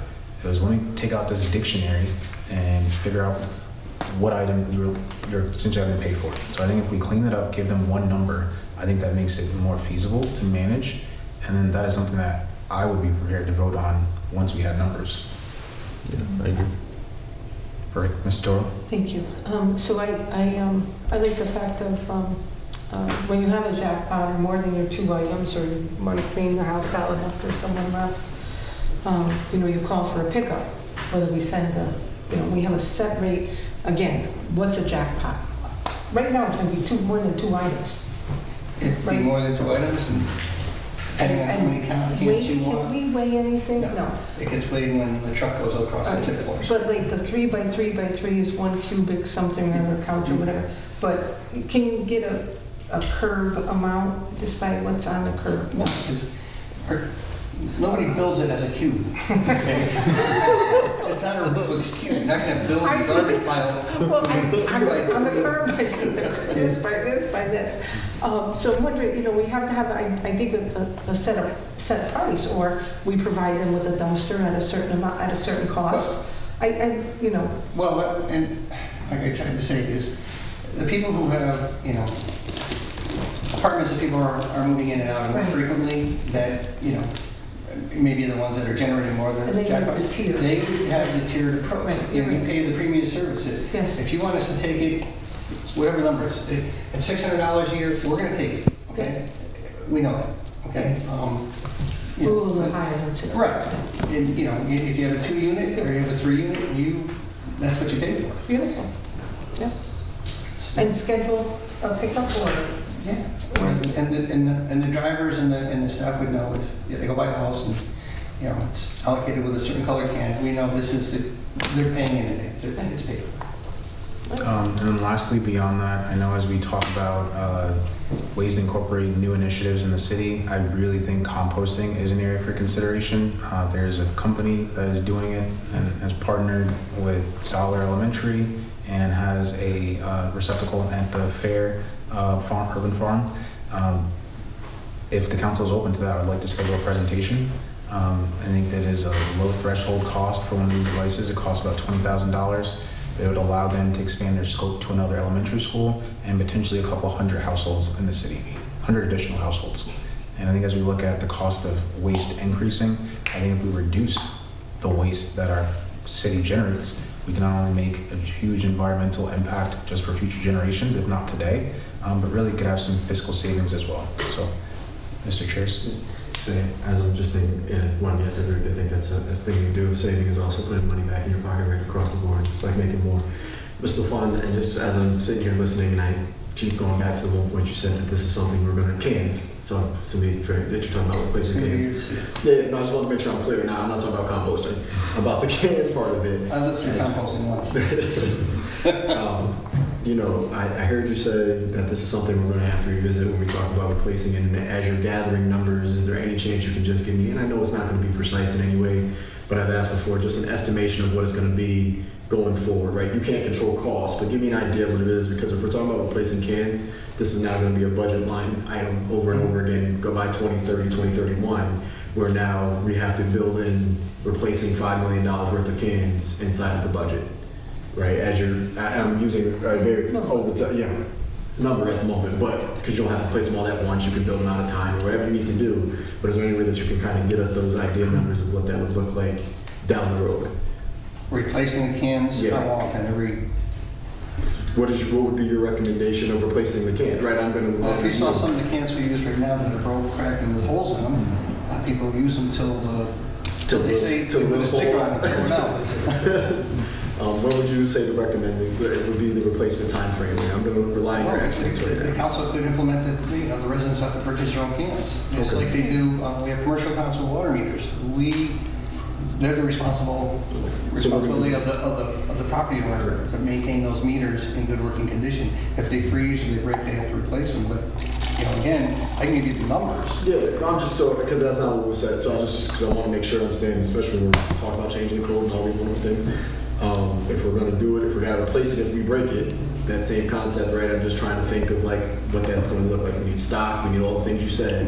So I'm just thinking of numbers out loud, and I wanted to ask you while you're here if that's something you could provide. Yeah, we can do an estimate of how many we think we need on hand and how many we would replace. And the manufacturer, a normal use would probably have to give us a age of before replacement. Thank you. Ms. Mayor. There's wide variance in the cans from you just get a standard can, you're picking it up at Lowe's or Home Depot or whatever, or you can have ones that have an RFID chip put in it, or you can have them coated with a barcode so that you know that it's coming from your house or my house, which adds to the management tools that we have. But again, that increases the cost. And some of those things are to integrate in with the technology that's being deployed with CTG, where, again, using the artificial technology or AI, they would, artificial intelligence, be able to take what looks like a random pile of debris at the curb and say that, yes, that is 2.7 cubic feet, or it's 4.2 cubic feet. That they say that they can do that with a fairly high degree of accuracy over time, and that's why they're collecting the data now, and going forward would be able to narrow that down and again better manage really from both sides, from the customer putting something to the curb or what we're collecting and what we're charging. I'm a big fan of having data. I appreciate the presentation that you brought in earlier today as well. So I would love to see it all come together and work perfectly. I always tell you, I hope that it all works how it's supposed to, but hope is not a plan. So that's why I asked the question I asked. But I appreciate you, Mr. Mayor. I think along that line, similar to the New York State license plates, it wasn't something that went into effect overnight. There was a transitional period. So I think if there's a preferred can for the city, as long as we get that information to the residents, and that's a tier you are recommending to go with, if we continue with that. I think just giving people more information and options is how we meet the varying needs of how people want to put out waste in the city of Schenectady. Mr. O'Brien? Yeah, and members of the council, just following up on your thoughts and the mayor's comments. The ordinance which extended it, the suspension, wasn't signed by the mayor, but the effective date of that was March 20th. So 90 days from that is June 14th. So with committee cycles, et cetera, I would recommend that Mr. LaFond is going to give you some more information next time, and that you, at that next meeting, you give direction to Mr. LaFond, and then Mr. LaFond and our office, the Corporation Council, will have to go look at the code to get that where we want, to put it into the code to make it effective. And then the best way would be to bring that draft ordinance back to you so you see it, and then you can tweak it, and then call for a public hearing 2 weeks after that, and then that would give you the time that you need for us to draft it, to you review it, to have the public hearing, and to make any post-public hearing amendments to the proposed ordinance, that to get you to that June 14th date. So I think your next meeting, you have to, vote on a direction, so then we can start drafting legislation. Got to do some work. But I can't speak for Mr. Inger, but I think the spirit of this conversation, how it's been moving, I'm very well prepared to make a determination once we have the financial considerations as well. I feel really good with how this conversation has continued with all of our conversations. So definitely looking forward to seeing what this looks like on paper with finances and your wisdom, sir. Mr. Mayor? In the widely variant item that's still out there is we collected $20-some thousand in revenue from the sticker program on its initial deployment. And everybody's talking about that figure, but we printed over $300,000 worth of free stickers. So there's really no way to adequately say we only generated $20-some thousand in revenue. If we hadn't put out $300,000 in free stickers, there might have been a much more significant revenue source in that. And so it's hard to put a value on that. If we go back to some form of sticker program or some type of can program, again, there is revenue there, and it's just how do you approach it and how do you do it in a manner that's fair and gets broad-based buy-in from the people in the city. Now, with that $300,000, was that the projected cost of people using those resources? Or no, but that's when we printed stickers. We mailed them out. People got 3 stickers.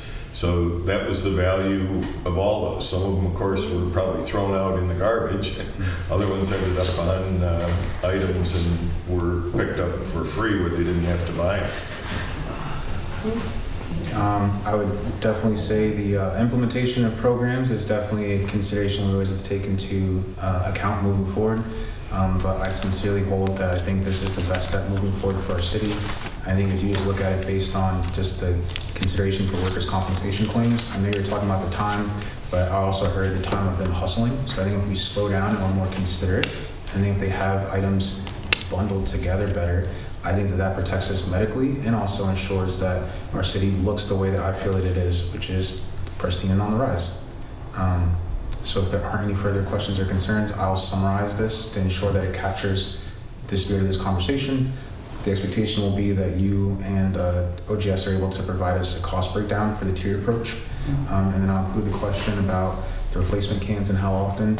If I missed anything else, please let me know. But definitely, again, very excited with how this conversation continues to unfold. Thank you, Mr. LaFond. Thanks. And then due to the nature in which we talked, I think we kind of lumped in bulk trash sticker program also.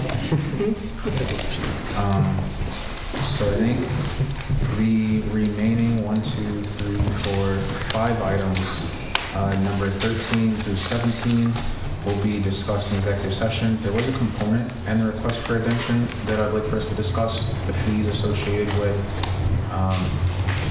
recouping the funds back to houses. Is that correct?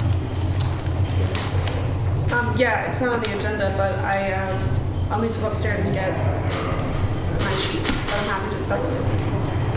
Okay. In the meantime, if you'd like to get there, there's another item I was going to add, so I can buy you some time. I'll stretch. So you want to, just so I'm clear, so I know what I'm grabbing, you're talking about the spreadsheet Yes, ma'am. that I gave you? Okay. Yeah. Perfect. In the meantime, there was an item I wanted to add on for discussion. That's the reappointment of the Board of Assessment Review member. Previously, this was brought up, and the expectation was either to reappoint the individual currently in place or provide a recommendation. I think to this point, we haven't supplied any names for it. So the recommendation is to reappoint Richard Yeager for another just term. What committee it's The Board of Assessment Review. right under city planning? Oh, no, that's This is not the me. one I'm adding. So if there's no discussion or comment, I know Mr. Anger just brought it up. We'll be right back. I need to be serious.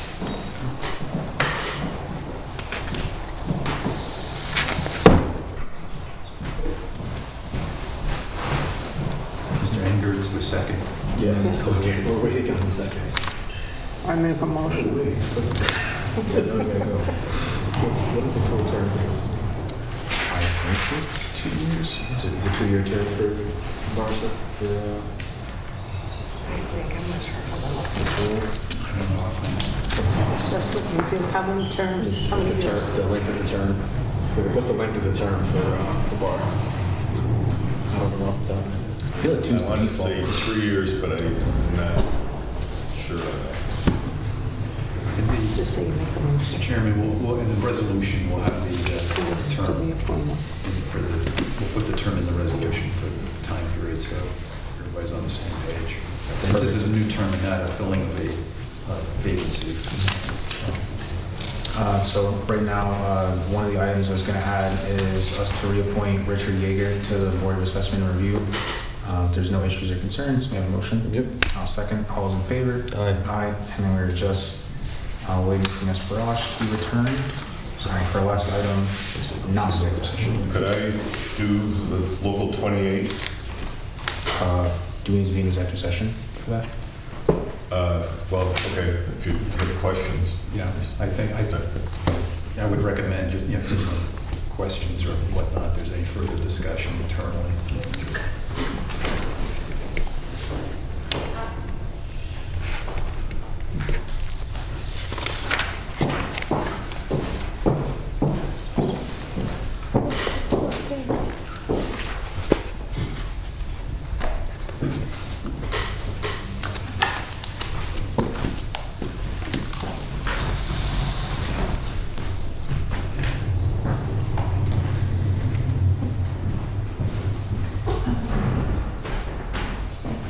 I won't hear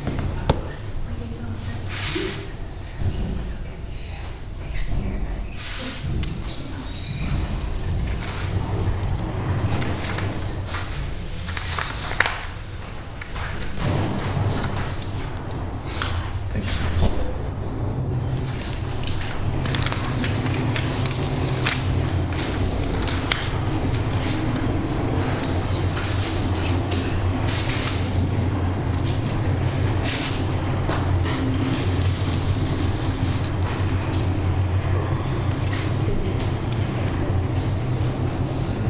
I don't know if she updated it, but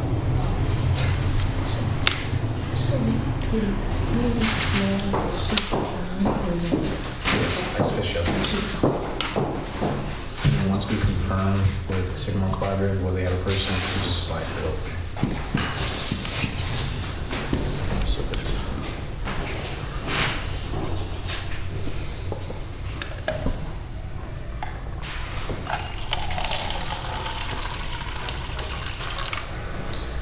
You didn't fix this shit?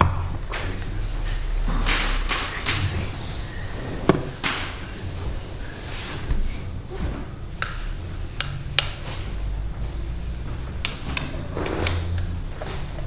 Supposed to be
he's got me running ragged. But all I'm doing is sheetrock, if anybody else is. But no more than 4 sheets. I'm serious. You got it. Took the whole thing. What was it? Because I will have to go and paint it.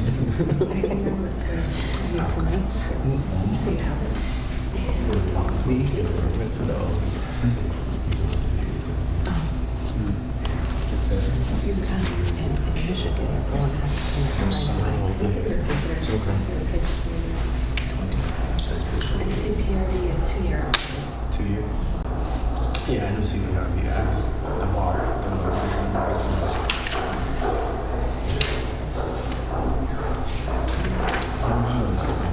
Two also, or is it 3? Oh, she's in copies.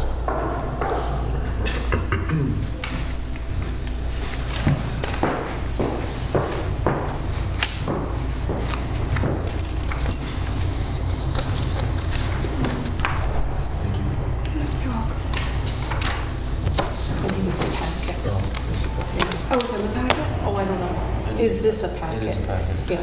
You're Yeah, giving us just in the each interest of time, I just printed a few, if you could just, one. He was going to take 1 sheet and pass it out. oh, no. Hang on 1 second.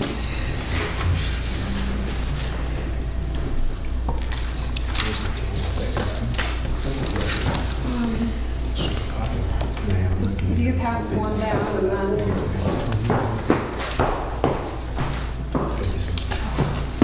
You had it, Carl, right?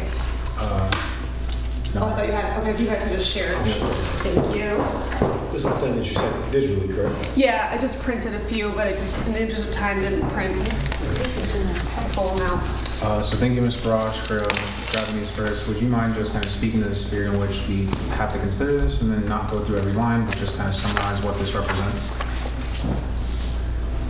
So it represents, as it's written at the top, the cost estimate considerations for foreclosing on property and returning it to the former owners. It goes through estimated costs from law, from codes, OGS, receipts, assessors, mayor, clerk, council, and explains all the different estimations of time and costs that go into when the city forecloses on a property and then the city council chooses to sell a property back to the former owner. This is the estimate of what I could come up with for the cost. And then was there a singular number, or how, I know you said per hour, so how does that take into account?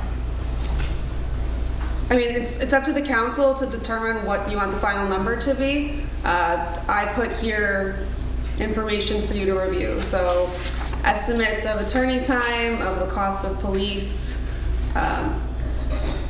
considerations of what the council and the clerk spend in terms of time. I don't have an exact number. You can see from that these are estimations. Every case is different. Like if they don't have fire alarms or CO2 alarms, it's going to depend on how many rooms are in the house, how many we have to install. Many times, unfortunately, they don't have these alarms.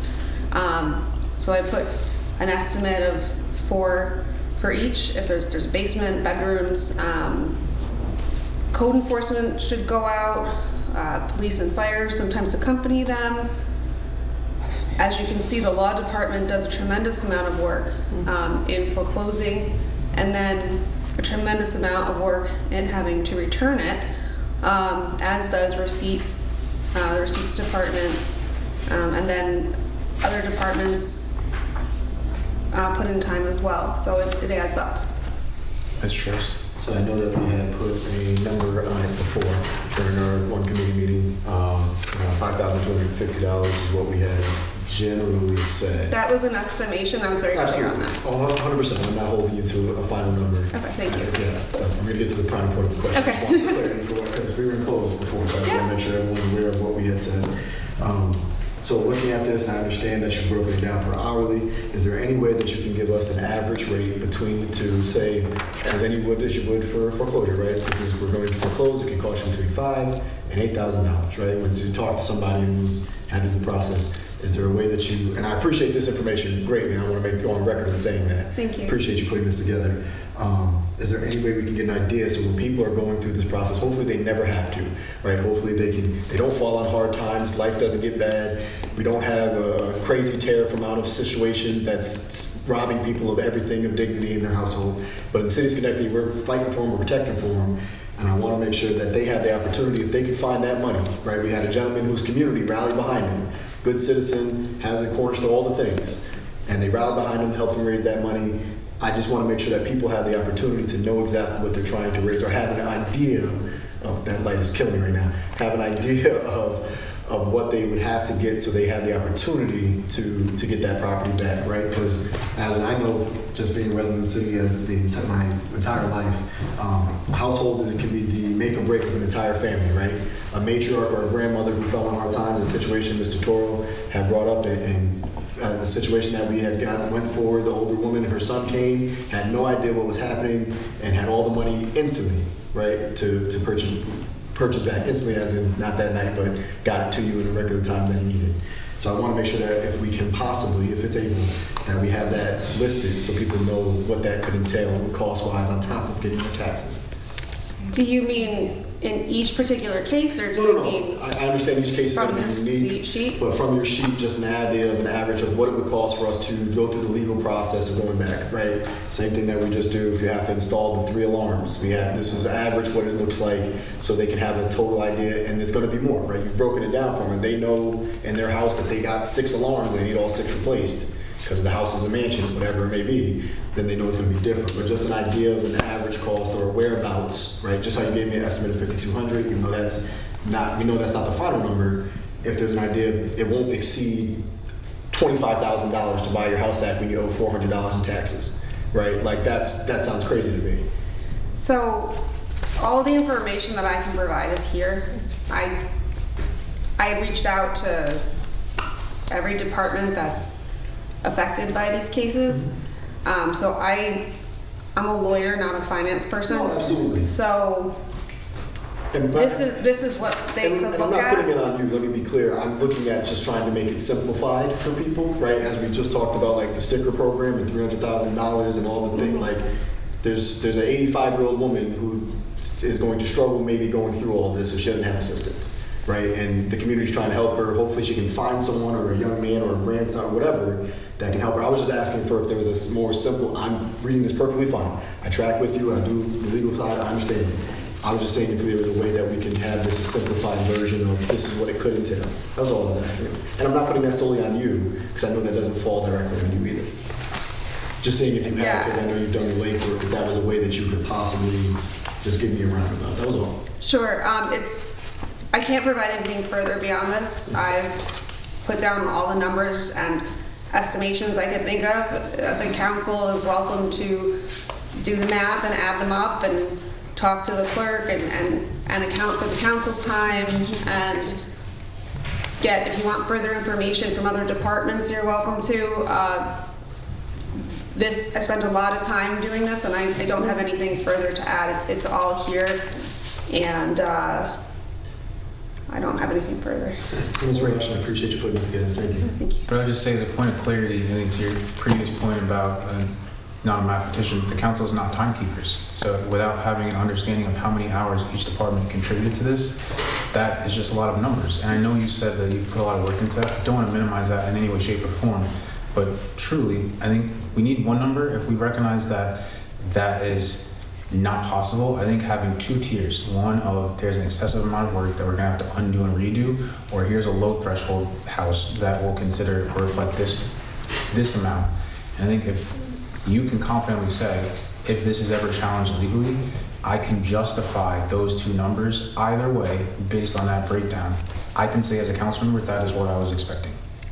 But to say, here's what the hourly expectations for each office are, without the number of hours, we would be guessing. But respectfully, Mr. President, it's all right here. The hours are here. The amount of, the estimated hourly rate is there. I don't have anything further. I don't keep track of every single minute for every single property. Absolutely. It's not necessary, and I don't do that. And I'm not hired to do financial stuff. This is the best that I can give to you. I'm a lawyer. I put together literally every single legal issue that I could think of, and there's probably more. I reached out to every department. You can see all the emails. If they didn't respond, I came up with, I sat there and tried to figure out what an hourly rate would be. This has been a tremendous amount of work. And no, I don't have two different tiers of numbers. This is what you can get from the law department. You're welcome to do with it as you like. You're also welcome to reach out to other departments if you'd like. This is what I'm providing in reply to your original question.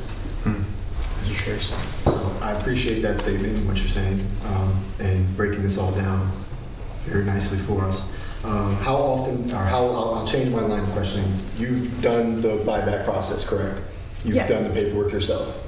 On a basic house, how long does it take you to do the legal paperwork per case? Okay. And overestimate, give me an extra hour, give yourself like days, takes you 4 days to do the paperwork. Okay, I'm asking. but I know, but it's right here. No, I'm It's not what asking this. I'm just asking for a point. How long does it normally take as a lawyer to do it? I don't know. I'm asking. But you. it's on the sheet. That's what I'm trying to say. Okay, we'll go through the sheet. I think that might be better. So when we do the foreclosure, I think that's going to be the only way to go through these numbers. No, you don't have to go through itemized. I feel like I'm not coming after you. I'm just asking I you. recognize that, but you're asking a question that the answers are here. These are my answers. So it won't supersede this bottom line number of the 2 hours, like the breakdown of what you're saying on this. This is I put this together specifically in reply to the question of what amount of resources goes into. Right. So then I guess I'm confused. So if it's right here, then why would it be so hard to give us a simplified number if you broke it? Because I'm not a mathematician.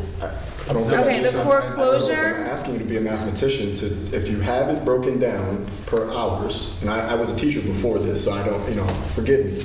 But if you have it broken down and you're saying this is the hourly rate, it takes you 2 hours to do this item, and I'm just asking for a base figure, I don't feel like I'm asking you to be a mathematician. And I apologize if that's how it comes off. I was just saying to start this, the original question was there just a basic simple number that we could start with so people would understand, and then a top figure? I wasn't asking for 2 tiers, I wasn't asking for anything over the top.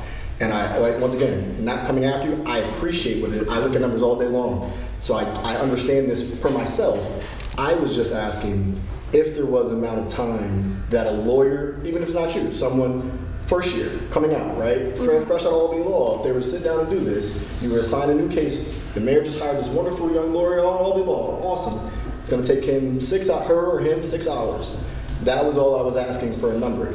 If you feel you can't get that number, that's okay. I understand your point. You just confused me when you said the other statements you made after that. I was good until you were like, I'm not a mathematician, and I felt like I had asked something completely weird. Okay, so we can go through it and then you can add the numbers up. I mean, if someone wants to take out a calculator, that's fine. So it has to be, we start with the foreclosure. We found this number by dividing, we have like a running amount of what the cost is, and then we have to also account for some of the other steps, and we estimated it at $1,700 to foreclose. So you can take that as your first number. And then what you need to do is you're gonna need to take fire alarms and CO2 alarms. Not every house needs them, and sometimes they need different numbers. So if you assume that each house needs 4 of each, 50 times 4 is 200, times 2 is 400. So 1,700 plus 400. Then paralegal time for preparing and filing an ejection application for the sheriff. That's 1 hour at the paralegal time of $82 per hour. However, many times the paralegal works on overtime to do the foreclosure matters. So if she's doing it on overtime, it's time and a half plus the value of the benefits. Attorney fielding emails and calls with the former owner, their attorney and or council members, 1 hour. I estimated attorney time at $140 an hour. So it's $140. Attorney preparing and transmitting legislative requests, 1 hour. Again, attorney time, $140 an hour. Paralegal emailing with sheriff and updating records for ejections. You have to add in 0.75 times paralegal time. And again, many times she works on overtime, so that $82 an hour may be closer to $100. Attorney preparing for, presenting legislative requests and fielding related questions from council members, half hour at $140 an hour. Attorney doing research, half hour at $140 an hour. Attorney drafting resolution, half hour at $140 an hour. We skipped over the inspection costs. So I'm going to go back up here. I estimated that it would be 2 hours per inspection. I've never been on an inspection. I think that that's the amount of time it would take. And then you have to take fire at 2 hours times $51 an hour. That was the number given to me as an average by Chief Burns. Codes, 2 hours times. So codes and OGS, if you look, there's an email attached from Deputy Commissioner Lund. He put a lot of effort into breaking down the costs that you'll see. And I took the number from there as $978.51 as a flat fee, because that's how he provided the information. So that has to be accounted for, and you can look at what the specifics are from his email. So it's not that simple to be able to say, well, here's your perfect number, is what I'm trying to show you. You have to do all of these calculations, and again, it winds up being an average. So we can go further down.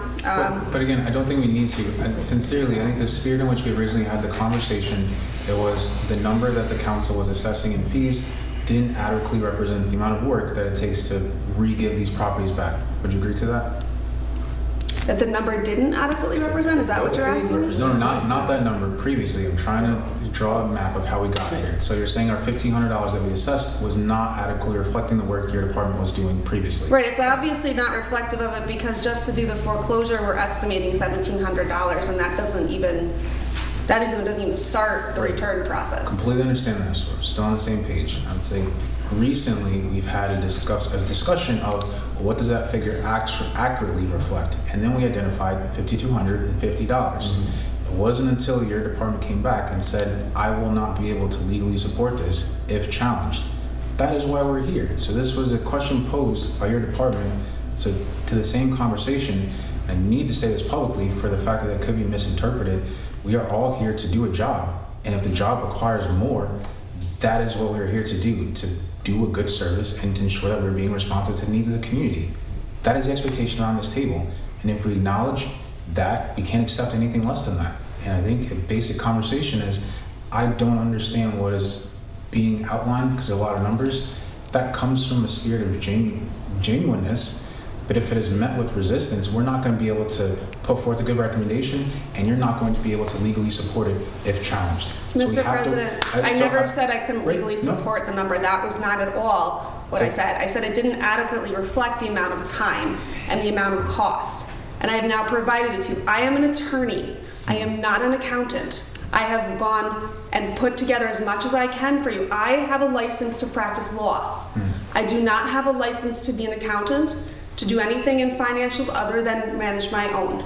I would say if you were actually putting these numbers together, I'd be highly concerned. The expectation from me would be that you delegate it, and the number that you give back to the council represents something that you can confidently support as an attorney representing the city. That is my expectation.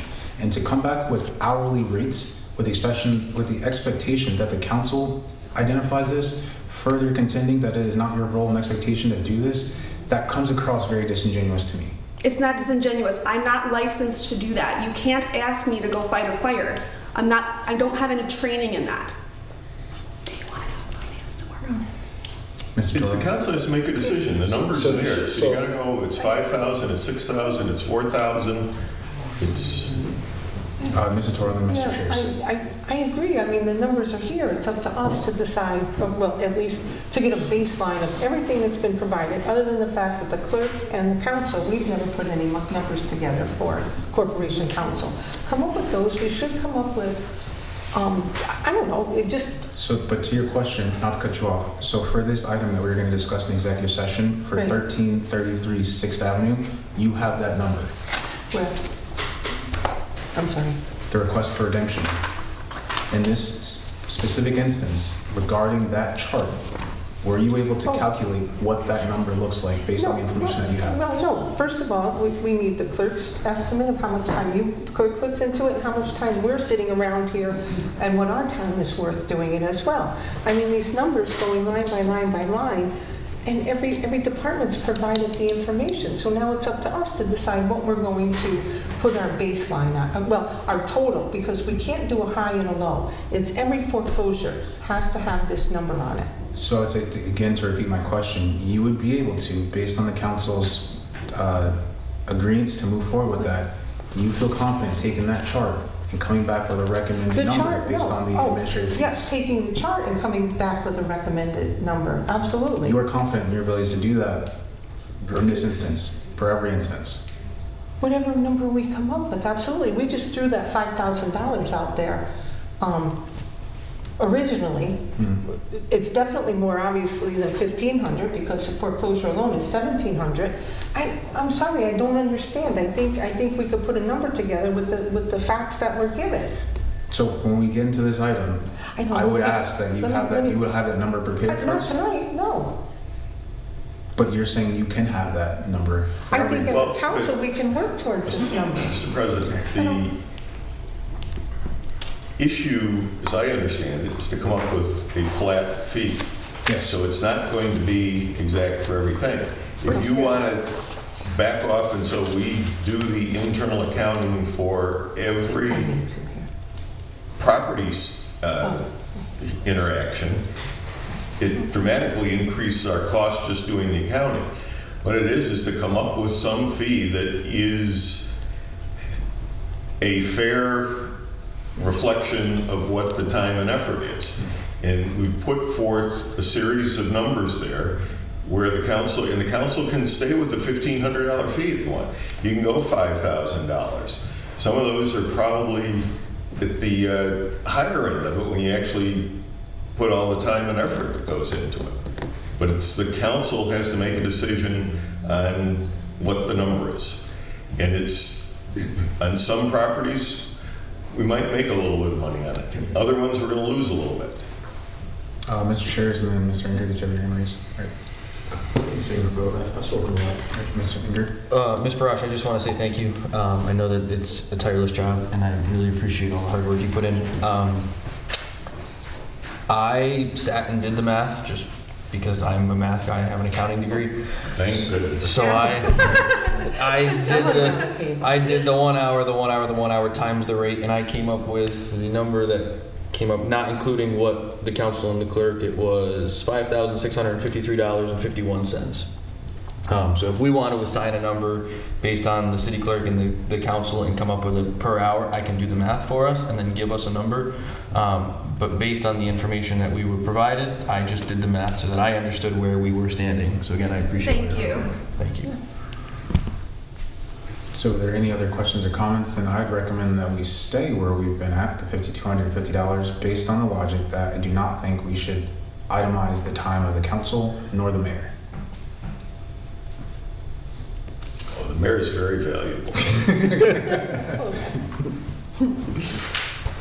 So if there is no pushback to that, then, and if Corporation Council is understanding of that, then I would say that that is our fee moving forward as a council whenever we are reviewing these types of instances. I thought it was fair before. I liked your $5,250 figure that you estimated out when we did the breakdown prior.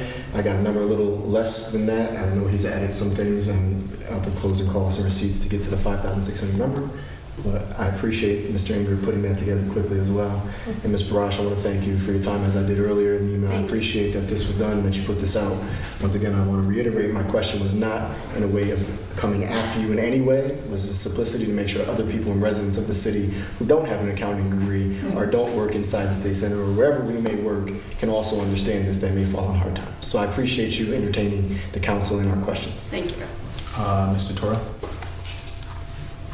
I'm just thinking if you had these numbers prior, and I don't want to say why put her on the spot, but you knew what the numbers were. All you had to do was add them. I mean, I'm just stating a fact, so. Oh, I looked at the numbers. My question of putting it on, excuse me, Yes. Chair, if I may. My question and reasoning was to look for a more simplistic number once again, had nothing to do with my own personal understanding of it, right? Was to ask if we would have the ability to get us a baseline. It was not a coming after her, not a going in any way. I may understand it, does not mean that Sarah Mae Smith may understand it, right? So that's all that was the reasoning of asking her the questions. Ms. Toro. Thank you, Mr. Chairs. But again, Sarah Mae Smith isn't going to see this breakdown. We are. So she put this breakdown together from all the departments. Here it is, and we're going to come up with an amount, which is 5,600 or 5,250. So when Sarah Mae Smith asked us that number, excuse me, I apologize. It was cold until this weekend. I was outside, so I'm trying not to get a cold and lose my voice now.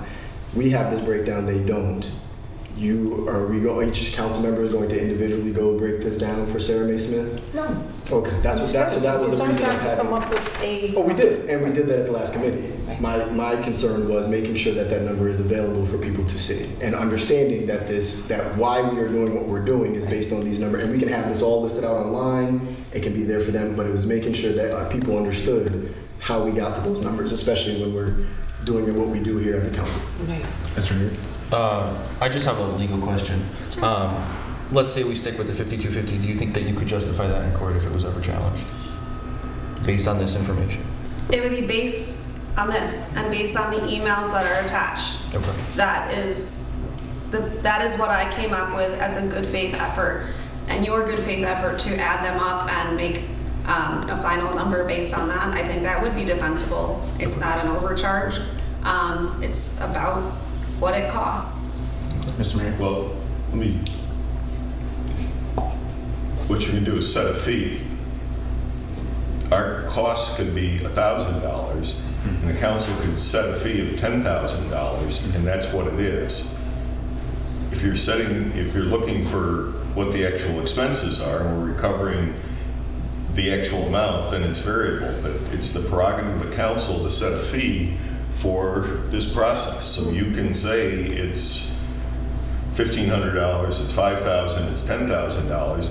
It doesn't matter what our actual costs are. You can make money on it, or you can lose money on it. But I don't think we can make money, but I think to Mr. Inger's point, it's just ensuring that... I don't believe that's true. The council has the prerogative to set, it's a parking fee. You can say, if I get a parking ticket out front, I pay for my parking spot. It's $10,000. It's the council's prerogative to set that fee that high. And people say, oh, that's terrible. But so some of it, in fact, you do want to probably make a little bit of money on some and lose a little bit of money on other ones. But I thought with the foreclosures, we can only recoup the administrative costs, and anything beyond that would be held in escrow for that designated amount of time, which is 3 years. Is that correct? So this was taken in foreclosure, but then the council is choosing to sell it back. So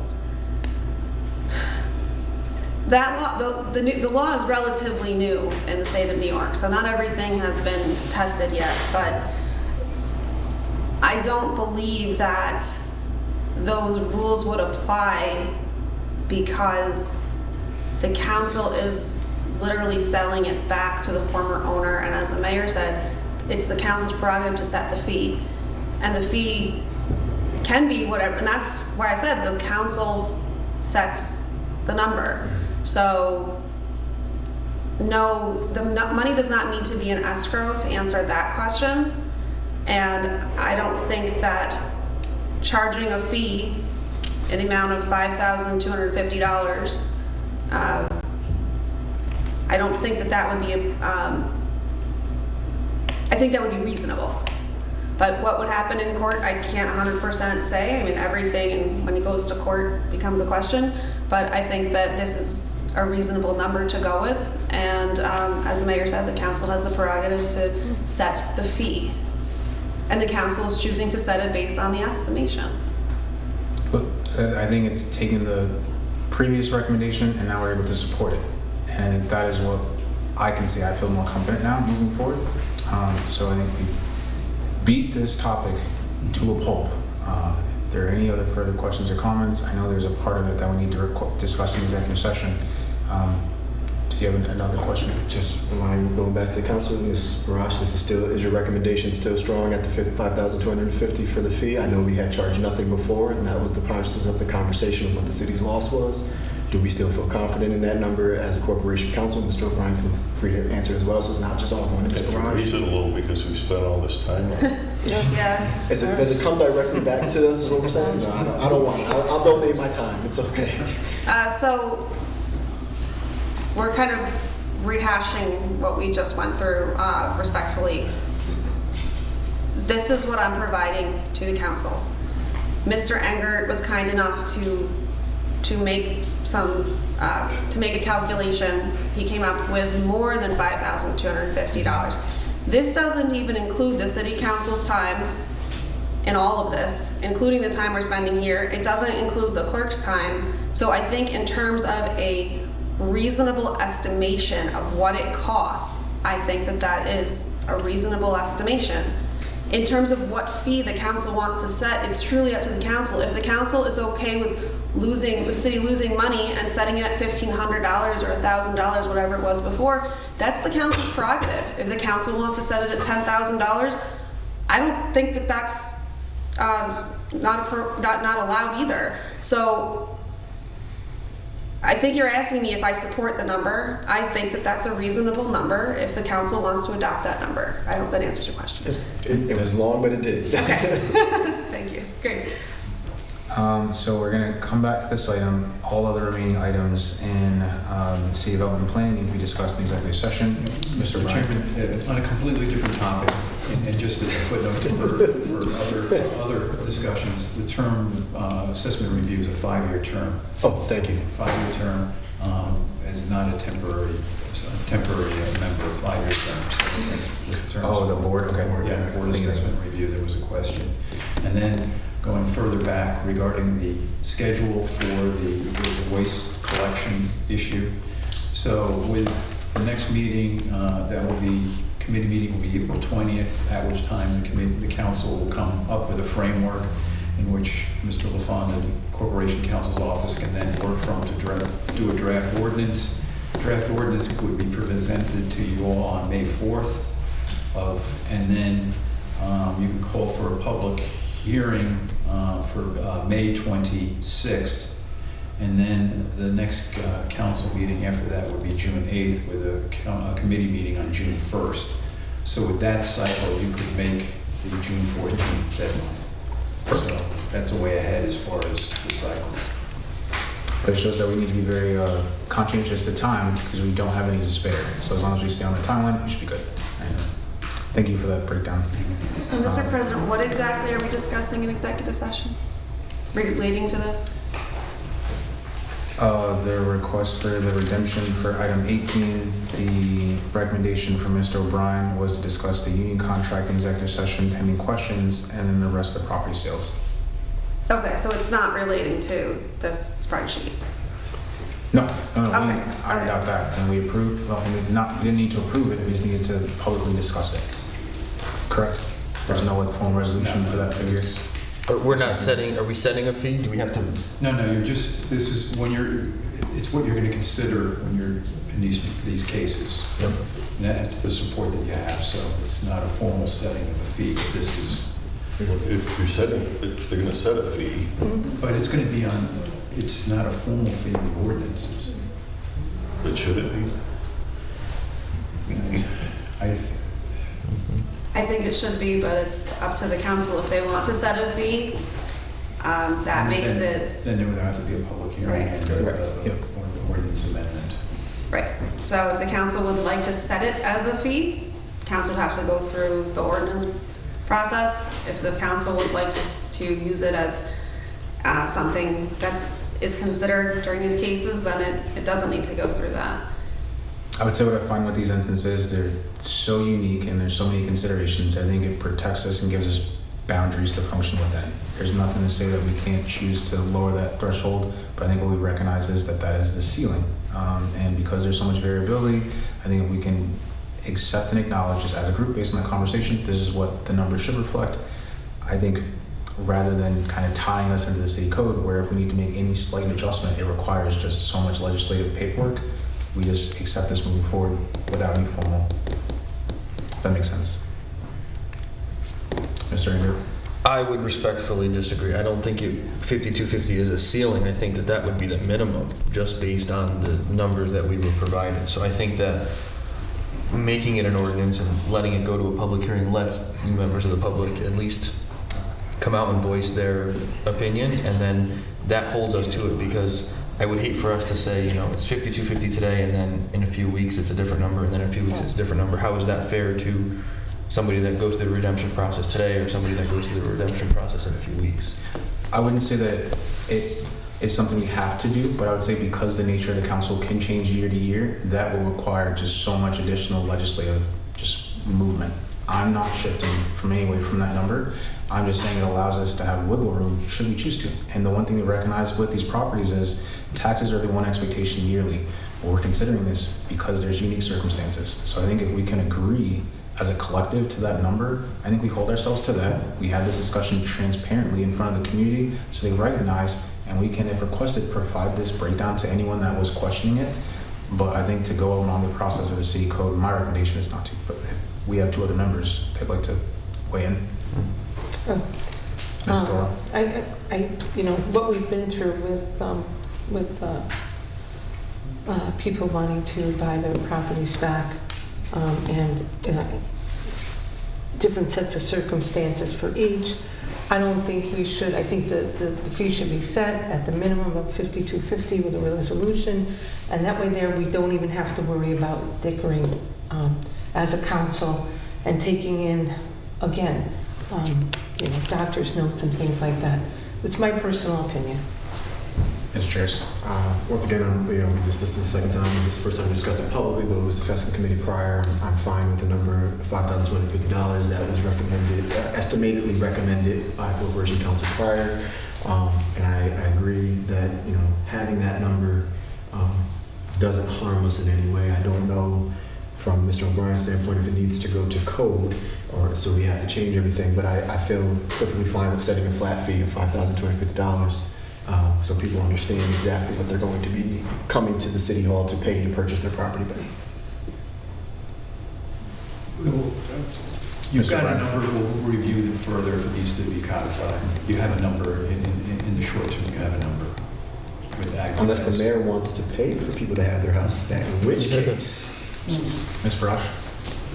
On a related note, the foreclosure process, it takes a long time until a property is foreclosed on. And during the foreclosure process, there is a 6-month redemption period. It used to be 3 years. It was, the state law changed last, I think, a couple years ago. That made it 6 months. Perhaps the council can think about what the council can do, what the city can do, but what can the members of the city council do to help the community not get to the point where they have to purchase it back? Because if they just pay during the redemption period, they pay the back taxes, they pay the foreclosure fee, and they pay the interest, and they redeem it as of right. They don't have to go through all of this, requests and closing and deeds. It gets withdrawn from the foreclosure and it's called redeemed. And once the city gets judgment and then takes title, it winds up being much more complicated and much more expensive. So perhaps the city council can think about what it can do to help people not get to this point, because if they were able to raise the money now, if they had just raised it during the redemption period, it would have been a lot simpler for them, and for us, of course, and certainly probably better for their circumstances. So perhaps it's just a recommendation. Think about what can the city council do to help people recognize the need to become current on their taxes, and at least redeem during a redemption period, which tons of people do. Tons and tons of people do. It's great. But then there are a few that don't, and they wind up having to go through this much more complicated, more expensive process. So I just wanted to bring to your attention that there is a redemption period, and perhaps there's a way to get, through your voices, get it out to the community during each foreclosure. You know, get to City Hall and pay those taxes so that you don't wind up having to go through this much more complicated and expensive process. So I couldn't agree more. I think part of our extended dialogue, which is at the expense of all of us watching the NCAA game that's on right now, I think it's recognizing that in these sessions is when I find the most value because we're getting to the weeds of the issue. I could not agree more. I attended a session in our community where it had a presentation by BCNI and SNAP talking about the foreclosure resources that they provide to residents. And even with those, the number is still far-reaching. We are always chasing. In the cases that we had come before us, a lot of it is fear. A lot of it is, did the information go to the right person? And if the expectation is you need to know as a homeowner, we need to make sure that all of our communication that's public-facing reflects that. So I think we can always chase education and enforcement, but sincerely, just because the city can do something doesn't mean that it should, and that could not be more reflective of the fact that we sit here as representatives of the community to keep our hands in the balance scale. And I know what sometimes it seems as though we are pitting the city against itself. That is not the case. It is just ensuring that we are taking into consideration those unique moments where truly the system did not support the resident, and then how do we improve our systems moving forward to ensure that it does. And to your point earlier, this is not every case, but I do think in those singular issues, I could have been one of those 6 youth that would have been foreclosed on and their house would have been taken away. Any of us could. So I think it's truly important to make sure that we remain guided by the work and its impact on the community, and I think set ourselves up for success. So I think education is key. I think in a special meeting we can bring some presentations in place to understand what the work looks like on the ground. But truly I think this conversation, although it was strenuous, I think we've clearly outlined to the community that this is a variable process and we're doing our best as a city, and with that deference, we can continue forward. So if there are no other questions or comments, I'll ask for a recess. City Development and Planning? So moved. I will second. All those in favor? Aye. Okay, recess. I'd like to call to order claims. We have one item on the agenda. Regarding Long Pond Village Apartments, LLC. It'll be an executive session. Who's on that committee? Oh, yeah. I got right here, Doreen Hayden Justin. Yes. I make motion to go into executive session. Second. All in favor?